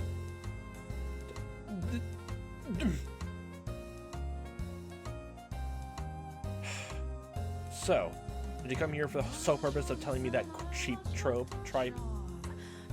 Adding top to the fact just makes you look like twice as much of a wuss. Well, I mean, I didn't make up a good half of it. The maid really did hear a sound in the middle of the night, and when she looked inside, apparently a cat broke in. That was it. That's it. She ushered the cat out back outside and went back to bed. I came from the back hall of this very mansion. Did you know? They say it used to be a chapel. This mansion was a chapel? The glass windows. Okay, that makes a lot more sense, but like... They refurnished the rest of the place to have lots of rooms and that, and a living room parlor and stuff like that. What? Were churches like that back then? Chapels and all that? Really? Okay. Again, I have no interest in you women's little ghost stories. Well, you certainly listened to her tell the entire story, honestly. Is that so? You sure you're not just scared? Maria. Well, that said, the rumors are completely unfounded. This is a pretty old mansion, has a lot of work done on it. Kinda feels like it's barely holding itself together. Man, if only someone could redecorate it and not take the mansion's wrath. They take it for us. I wonder who could fit for that role. Would you like to invest more money into your own house, Jacopo? Like a big old quilt with pieces from all different time periods. The back hall is one of the oldest patches. There's a huge window on the far end. Supposedly, there used to be stained glass in it. Supposedly, I think just covered by a drape. It was a depiction of an archangel, they say. It's a shame. I wonder when it was broken. When it was. Oh. So, time we were in the mirror, that definitely happened before this then? If it definitely was broken then. Huh. If we're still there, I bet it'd be worth a fortune. I find it hard to believe. First of all, why would anyone put a chapel into the mansion?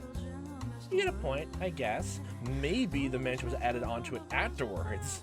They decided to take the church, honestly, and just like, I don't know. Who would actually decide to like make a mansion in it, like alongside with the chapel? Honestly, that makes sense why there's glass stained glass there, honestly. But then, why would anyone do that? Is that the reason why the house is cursed? Because you tainted a holy establishment. You made a house with it. That means now the entire thing is now cursed. God has smited himself. Ugh. You got a point, I guess. Now, how about you do some actual work instead of distracting yourself with all this nonsense? I do work. We just like to gossip when we work.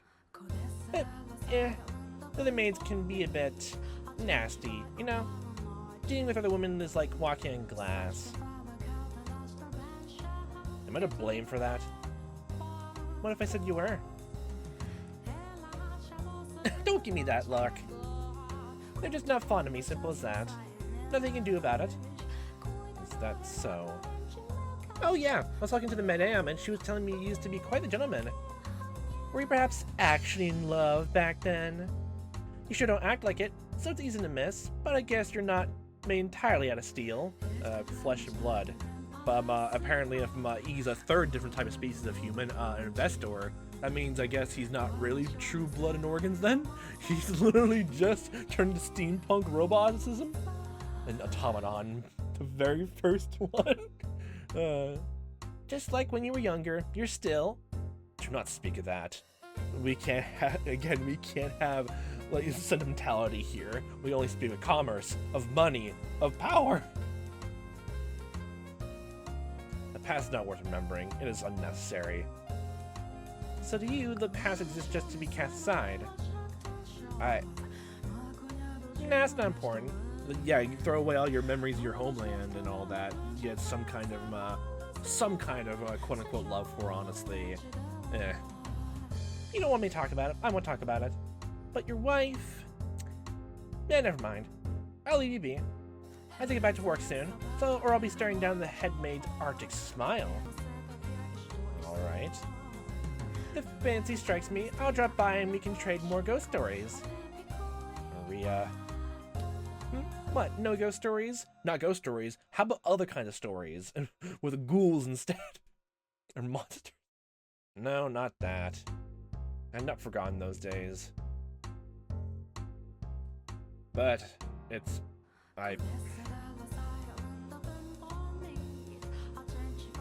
But what? I'll be off then. Alright. If anything strikes you, drop by and we can trade something other than ghost stories. What'd I tell ya?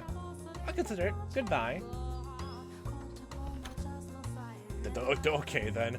I can't be sentimental like this. No, gotta put my tough guy persona back on. Droops hat down. God damn it. I can't escape anything. Is this really gonna turn into a Great Gatsby kind of story a bit? Like, what was it, Gatsby in that story? Like, literally, like, if like, being true that he literally had to build his own wealth back up, like, honestly, like that. Like, that's why he believes in that whole thing, the whole thing about him. They should like you should work to get to where you are right now. Is that why? Because he actually did that. I guess that would line up well, but like, I'm still conflicted that it seems like his whole family was wealthy and not just him that made a name for himself. I'm still confused about that, but it feels like the story is like pushing in both directions, honestly. I'm missing something else. Ah, they've grown to be so beautiful. This back in the rose garden then, with this music. Such a wonderful fragrance. The scent of roses is so calming. I wonder why that is. Would it cause any trouble if I picked one? Oh, hi again. Oh, you can now... You always have to have at least one appearance. One appearance. Well, hello there. Out for a midnight stroll, are you? Quite a peculiar hobby. Madame? I cannot spend as much time as I would like outside during the day, so I end up coming out at night. I apologize if I startled you. Oh, no, not at all. There's a chilling, captivating beauty to the sight of your snow-white form sitting there in the moonlit garden. I would hardly... what are you doing out so late? I saw a figure through the window. In the slight chance it might be a burglar, I thought it was my responsibility to ensure that they did not break in. It was also in the middle of the night when the grocer's servant broke into their safe. News that spread quite far. I'm sure you would have heard about it. How many times are you going to repeat that to so many people, actually? A grocer's safe? I'm pretty sure it's a different entire country that you should know by this point, okay? Alright? Oh, but Jamash was in prison some time ago. I would say centuries ago. Dear me, I cannot seem to get my head out of the past. You tend to give that white rose to someone? Is it gonna turn red again in our hands? Yes. I was thinking about giving it to my husband. Well, I expect he has little fondness for such feminine tastes. The scent of flowers has a truly calming effect. He might find it relaxing when he needs a reprieve from his work. Oh, is that so? You're very kind-hearted. Speaking of white roses, the rose he meant to give you was the same shade of white. Oh. He? He? When you touched it, it turned a deep shade of red. You're talking about that very first one, the very first door, but like, no one was trying to give it to them. Is that in a future door, honestly? When it goes way back in the past, honestly? Some other person was gonna give a white rose, honestly, to them? Okay, okay, that's where it's all leaning towards then. That's what it's all leaning towards. Wait, it's literally our main character giving a rose to this girl.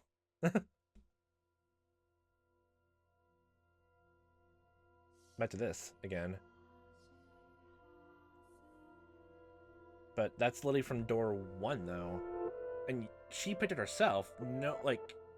Well, I mean, I know he, like, was getting rose and handed over to her. I know that much, but... She picked that rose in the garden herself, right? I thought so, anyway. There was but a single white rose in the garden, so he was unable to give it to you as he had wished. In this place, a decorative rose fashioned for you. What exactly are you referring to? I haven't been to this country before. Oh dear, do you not remember? Then I assume you've forgotten what happened to the rose accessory as well. He was unable to give that to you either. At that time, because you rejected the gift. I'm not criticizing you for that decision, of course. You're talking to this girl the same way you expect everyone to be. We all reincarnate. We still live immortality wise. No, you already know that she died in the last door too. Why do you expect that she knows about this? What? What, is there like another door where you have also died as well and came back to life and you said everyone else to be the same? Okay, okay. That would make a lot more sense. You have a perfectly good reason for not accepting it. Because you couldn't quite see or something like that. Can't quite remember off the top of my head. Or like a no, like a what was it? The white-haired girl then I think said it was too I think what was a better word? I can't think of a better word for it, but like it was too rich for her to humbly accept. Hmm. Heartbroken from having lost you, he buried the rose in this garden. Over the years, the roses in the garden withered away. In their place grew a thick, unsightly nest of weeds. Many, many years later, the ancestor was dug up by a beast, and curiously enough, had not a speck of rust on it. A beast? You don't remember him either. The foreign man who, through his interaction with you, almost regained his humanity. I'm sorry. I have no idea what you speak of. The only gift I ever received from a man is my Fennicus wheel. And furthermore, I've only lived in this mansion for a year. The garden was not as thriving as it is now. It was certainly not in ruins when I arrived. Because I've been taking care of it, yes. But for a reason. By my hands alone, I was unable to make it into anything quite as splendid as it is now. Once you arrived and began to work on it, however, just look around. You restored it to its former glory. To the magnificence of the flaxen-haired family's time. Flaxen-haired? I just imagine, like, like, since she's so soft-spoken, she's like, she can't, like, loudly just say, what is up with you? I promise I'm not trying to fault you for anything. Now to think about it, makes sense you would not remember. Though you are still you, you are different from before. Different. Though not in the sense you are a wholly distinct person. You're all the same. Tell me, is your name... again? My name is... Yes, but you should already know that. Why are we not being told this? The maid is withholding details about his memory, though the mansion is saying you're not allowed to learn her name at all. Again? More proof that you are indeed you. Yes, you are you. Great observation. Did you know that your current name is pronounced the same as the name of the person you're waiting for? The current name is pronounced the same as the name of the person you're waiting for? Or actually, wait, are we actually the white-haired girl actually, or the main character actually? I mean, we don't have a lot of characterization for us. We have amnesia a bit, but every time we have some bits of characterization, it's always more kind-hearted. That could be what happens. Huh. What are you talking about? I met you many times. I know your past. Events that transpired long, long ago. I'm telling you the truth. I first came to this mansion just a year ago. Until then, I never left my country or even set foot out of my own house. We did not have any servants either. So where then are you saying we met? This mansion, of course. But I'm telling the truth. It was a year ago, shortly after my parents fell ill and received an offer for my marriage. I knew something had to be done, I knew it, and so I'm telling the truth. If that is what you remember, then I do not doubt you. But I also suspect I know why you seem so flustered. Are there moments where your memories seem hazy? It seems like important details have fallen through the cracks. Oh, you needn't fret. One day, eventually, you shall remember all. In future generations, years and years from now. One day. Okay. Definitely not ominous at all. What the hell is this? What are these roses doing here? A white rose? Did she leave this here? A flower? What does she think she's doing? Is she trying to aggravate me? That garden. No, the damn rose garden is the whole problem. Flowers serve no purpose but to deceive. What? The garden is a sign of weakness. Wow, I can't believe I guessed so much about him just from like the very first sign of him. Wow, holy shit. God. It has no place in this house. Only room for power. Oh my god, she wakes up one day and the entire rose garden has been trampled to death, and our maid is just like sitting in the background like, no, I hate this master the most. Approximately a week had passed since then. The white-haired girl was as usual, spending her time in her room, reading, staying inside the house. Then, Maria barged in. Oh boy, I love those interactions. Madame! Madame! It's the most awful thing! Oh my, you're out of breath. What happened? What happened is we have a big problem. The garden. The rose garden. Oh, you're the one who found on delivering the news. The garden? How the rosy put so much love and care to growing are being chopped down. Lose them all if you don't hurry. Upon hearing the news, the white-haired girl dashed from her room and toward the garden, with Maria following close behind. When she arrived, she saw a dozen or so sweaty, rugged men at work, Jacopo shouting orders. We can't have flowers in this day and age. Flowers are stupid. Oh my god. The men clearly had no concept of how much a single flower was worth, no concern whatsoever for their beauty. If you're gonna, like, say the cost, I don't even know if that's quite the right way to put it. The beauty part, that's apt, but yeah. For they mercilessly, thoughtlessly hacked away the shrubs like they were naught but weeds. Each flower they tore from the earth extinguished another of the many lives the white-haired girl put so much time and effort into tending for.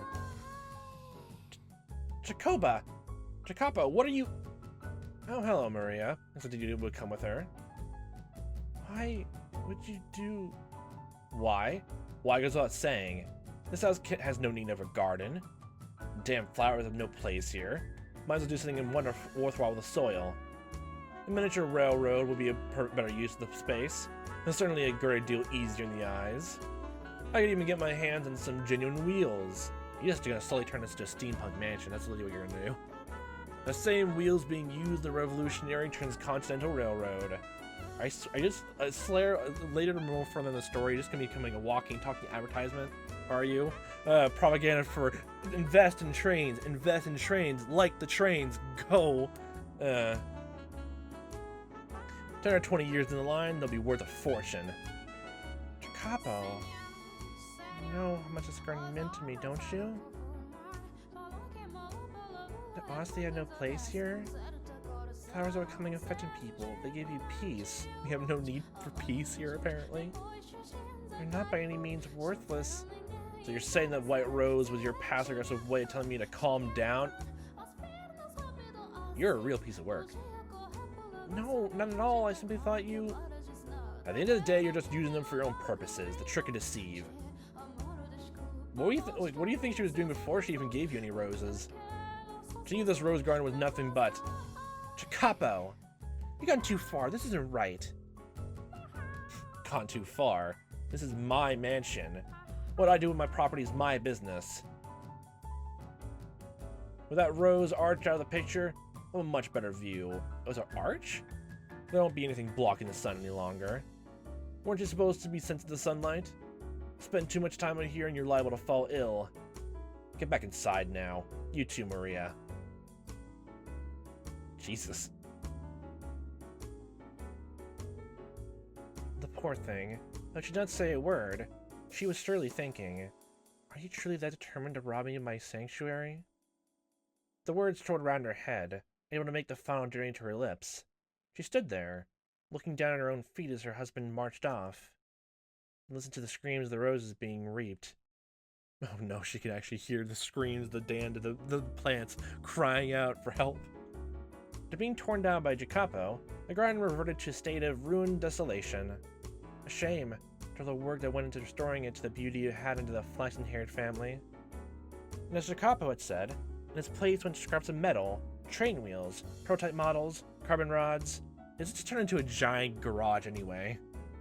These items may have had value for him, but I certainly do not think it was worth robbing his wife of a place that made her feel comfortable, just so he can store them there. And I'm pretty sure he would have his own garage, I guess, to fiddle around with it, so it's literally just there for spite. I like how, like, he turning his own twisted words around, honestly, that I'm just doing this, like the same way describing or giving handouts. to people who are less fortunate, then it'll be to your own self-satisfaction. It's the same thing here, honestly. Nothing else. Just getting rid of it just to suit your own whims, even though you have you can literally put all this space somewhere else in the world as well, your own garage, honestly. Besides, I was rather fond of the rose garden myself. Well then that's your cue, maid. We don't know your name still. I keep calling you maid, which I feel like we should give you a name, honestly. But like, that means this is the perfect time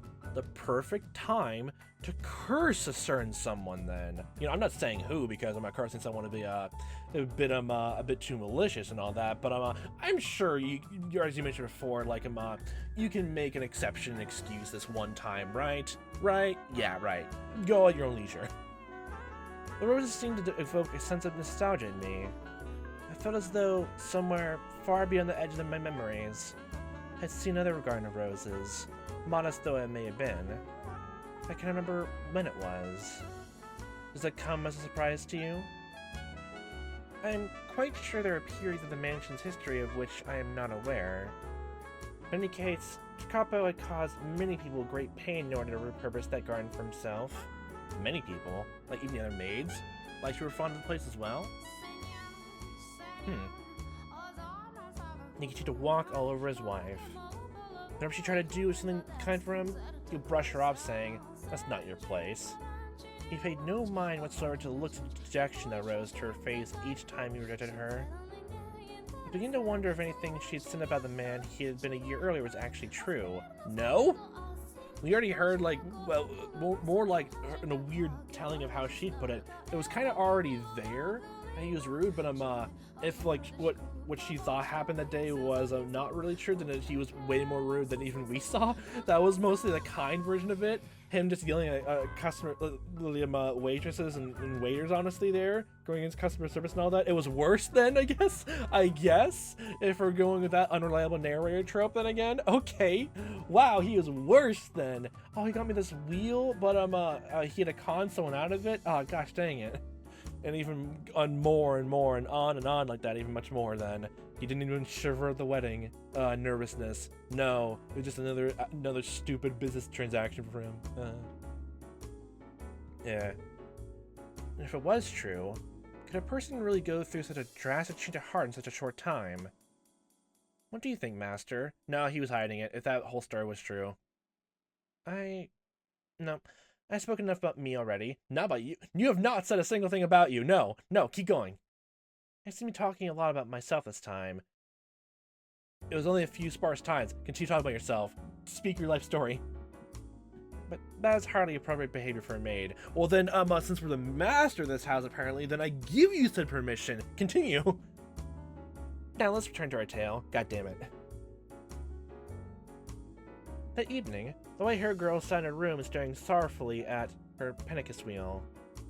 A small mirror before her, she tried spinning the paper disc. But it was just not the same as before. The wonder is gone. Her husband was not there at her side. Even more critically, there was not a smile on her face. And then she heard a faint knock on her door. Maria, with her spirits. Who is it? It's me, madame. It's me. May I come in?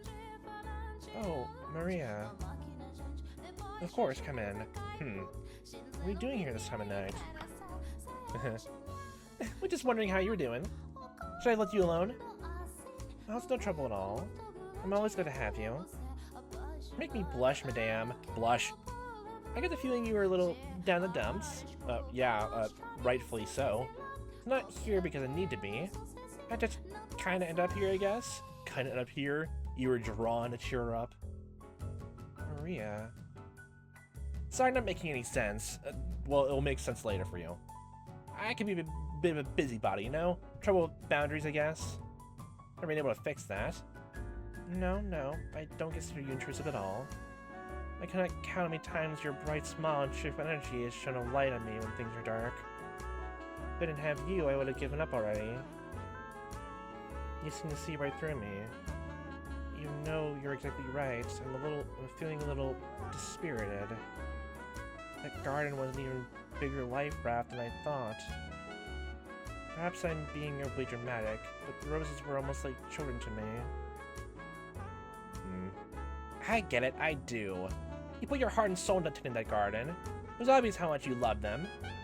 Of course it's gonna hurt watching a bunch of men step all over your flowers and you cared for them like your own children. Now I know I said this once already, but you don't need to force yourself to put up with him, really. You don't have to bend to his will just because you're a woman. You can survive without him. Anytime you want to walk away, that's your choice. And she keeps pushing the olive branch towards her. That's nice. I'm just wondering, I'm trying to think, like, I'm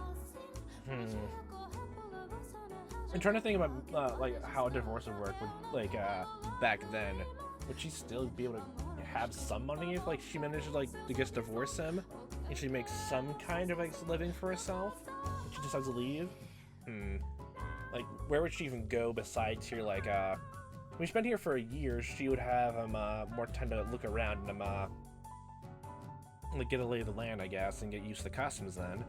Probably in that time, like, I'll probably, like, if I was Marie in that situation, I would, like, give advice to, like, I guess, find other opportunities. Like, look to see where else she can go if she doesn't want to stay here anymore, honestly. Be a better alternative. Anytime you want to walk away, that's your choice. I mean, I'd sure be lonely if you left, madame. Well, then, you can come with her. Your happiness is more important than any of that. So, you know. Thank you, Maria. I truly do appreciate it. But I would still like to wait until I can see his warm smile once more. If you say so. Well, in that case, I guess I'll just have to be there to back you up. It'll be alright. You do leave everything to this holy virgin. That's still the funniest, like, nickname to give to someone. I have a stupid grin on my face no matter how down you're feeling. You really are the reincarnation of the Mother of God, aren't you? Oh, I told you, it's just a joke. Yeah, whatever. So hey, madame, how about a dance? A dance at this time of night? Yep, it's late, no loud music. All you get is a little whistling courtesy of me. But this room is too small for... That sounds like excuses. We'll use the Great Hall. Wouldn't that put us in everyone else's way? You'll probably complain with the noise, too. No need to worry. Mr. Capo's out inspecting some factory something or other today. And that he's got a meeting, so he'll be staying the night elsewhere. The rest of the maids are in their rooms chatting away. No one will notice. Where I come from, we dance the time. We take eat, drink, and be merry to heart. No food or drink for us, but we absolutely can dance. Dancing a great way to forget all your cares. She's a delight. I am not much of a dancer. No big deal, nobody's watching. Come on, put on a little fancy perfume, let's have some fun. I don't have any perfume, though. And I didn't think so.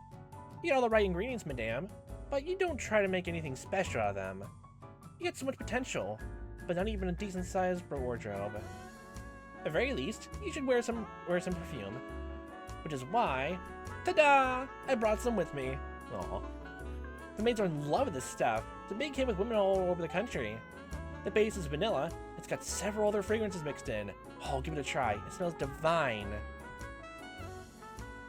But Maria, Come on, what's the harm? There's a splash on your wrist like so. What'd you think? Oh. You're right. It smells wonderful. Doesn't it? So you like it? Yes, very much so. Excellent! Now off we go to the Great Hall! Are we really gonna dance? Yes. You bet your butt we are! It's not healthy to be holed up in your room all day. You can't handle a lot of sunlight, but you still gotta have fun and move your body. Come on, let's go! Oh, Maria. Ah, the budding of friendship right now. Though she looked outwardly uncertain as Maria led her forward, hand around her wrist, the white-haired girl seemed to be enjoying herself from the inside. Having spent her whole life without a single friend, she never dreamed the day would come when she would find herself being dragged to the empty hall of a dark mansion by another woman. Marie's presence seemed to shine a light upon the quiet corridor. It would have been a very lonely trek without her. Marie spun around, gave an impish smirk, and raised her pointer finger to her lips with a soft, "Shh, don't tell anybody." The sight of it caused the white-haired girl to chuckle quietly. The two of them, on their way to their secret private ball, were like two adolescent girls. In short order, they arrived at the Great Hall. My heart was pounding all the way here. What's to be nervous about? Not like you were breaking any rules. Only kids get in trouble for staying up late. Once you're grown up, you're responsible for yourself. I will say, though, that seems rather odd for two women to dance together. For the times, yes. Oh, having a good time, what does it matter what's between your legs? Where I come from, there's dances where families lock arms in a big ring and go around in circles. So who says two girls can't have some fun together? I imagine you had many good moments with your family. Well, I don't have a family anymore. Oh god, did they all die? What? Well, alright, so let's show you how it's done. We don't want to put a downer in the situation. Watch carefully, cause you're up next. Okay. The wide grin on her face, Maria began whistling softly and prancing across the floor with an energetic rhythm. It's not the kind of complicated dance you'd see at fancy parties. The motions were simple, flowing, unembellished. A folk dance is what you might call it. No. They seemed to be improvising a little bit as well. In any event, the white-haired girl was captivated. Despite it being a sequence of steps anyone could replicate, Maria breathed life into the dance. She was neither as lithe as an acrobat, nor as light on her feet as a professional dancer, but she was her own, lively, beautiful self. Maria twirled in place, the skirt of her maid uniform billowing gently up around her. With a smile, she extended her hand towards the white-haired girl. She hesitated for a moment, but as if being pulled forward by some invisible force, she took Maria's hand. Hand in hand, Maria ushered the white-haired girl into her dance.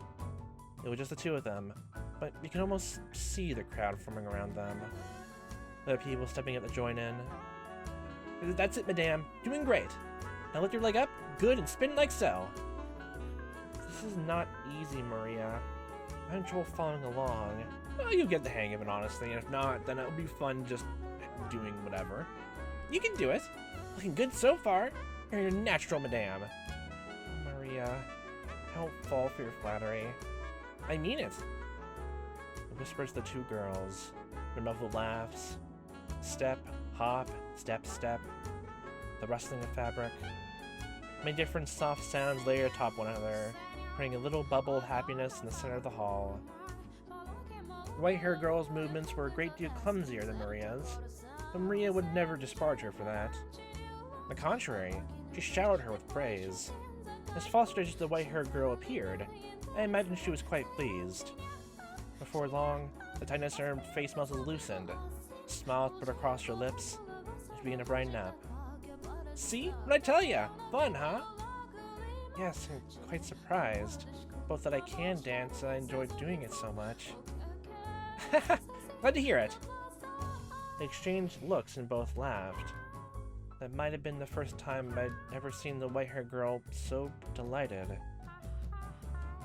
However, because of her infirmity, she quickly found herself out of breath, her person's skin flushed red. Maria immediately stopped her for a break. She could have surely continued dancing for some time yet, but Maria was conscientious of the white-haired girl's physical condition. She looked over at Maria regretfully.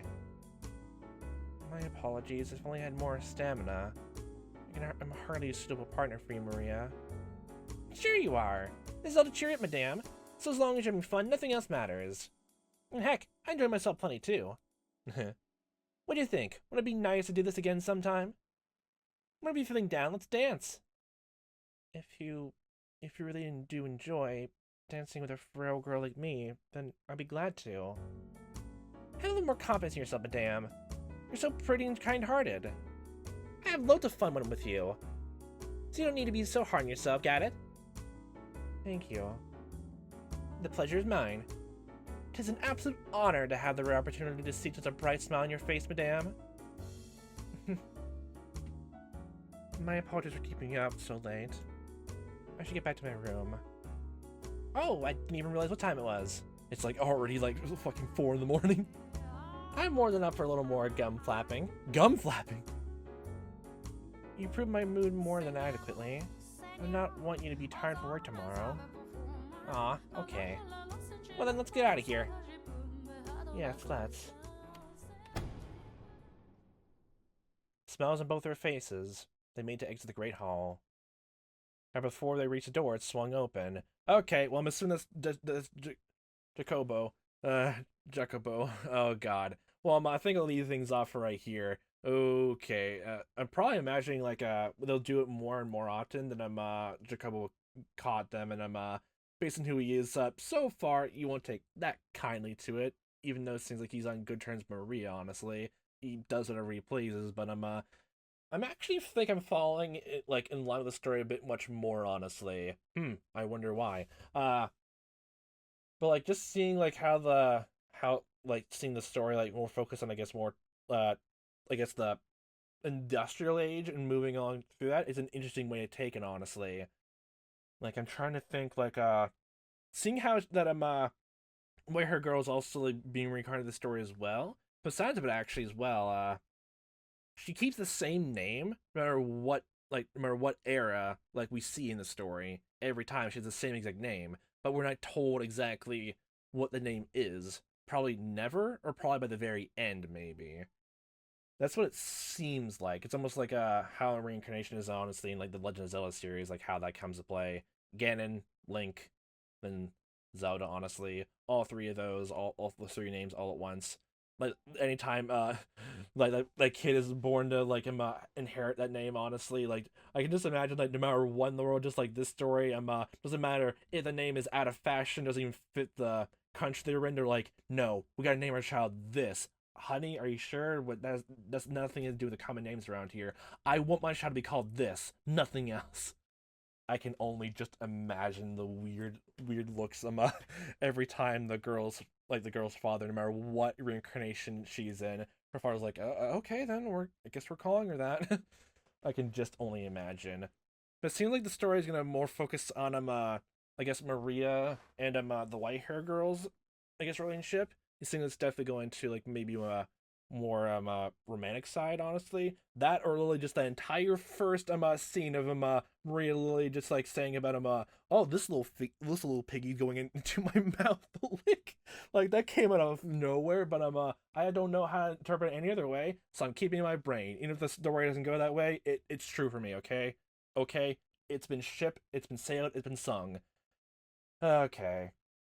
Mostly just seeing the setup, and I'm wondering if the story is gonna end with hmm, probably actually like maybe the tragedy's not gonna come from Jacobo actually.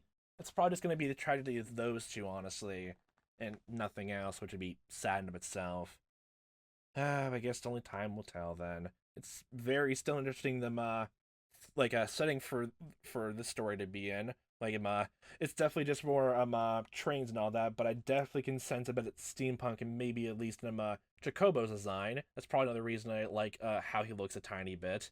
Like I don't know. I've been seeing a lot of steampunk stories like settings like that, and I always would love to see people take that like to that genre honestly in a different way. I would love to see more of it honestly. This is probably the closest I got to it in quite a while. It'd be interesting to see, even though it's all meant to be completely in like historical fact with some I guess some more supernatural elements. It'd be nice to see how it goes about it. It'd be nice to see. But with that, we'll leave things off for right here. So, for a fun time watches as I have been playing this, hope you see me next time, whatever time that may be, and I all hope a fantastic day.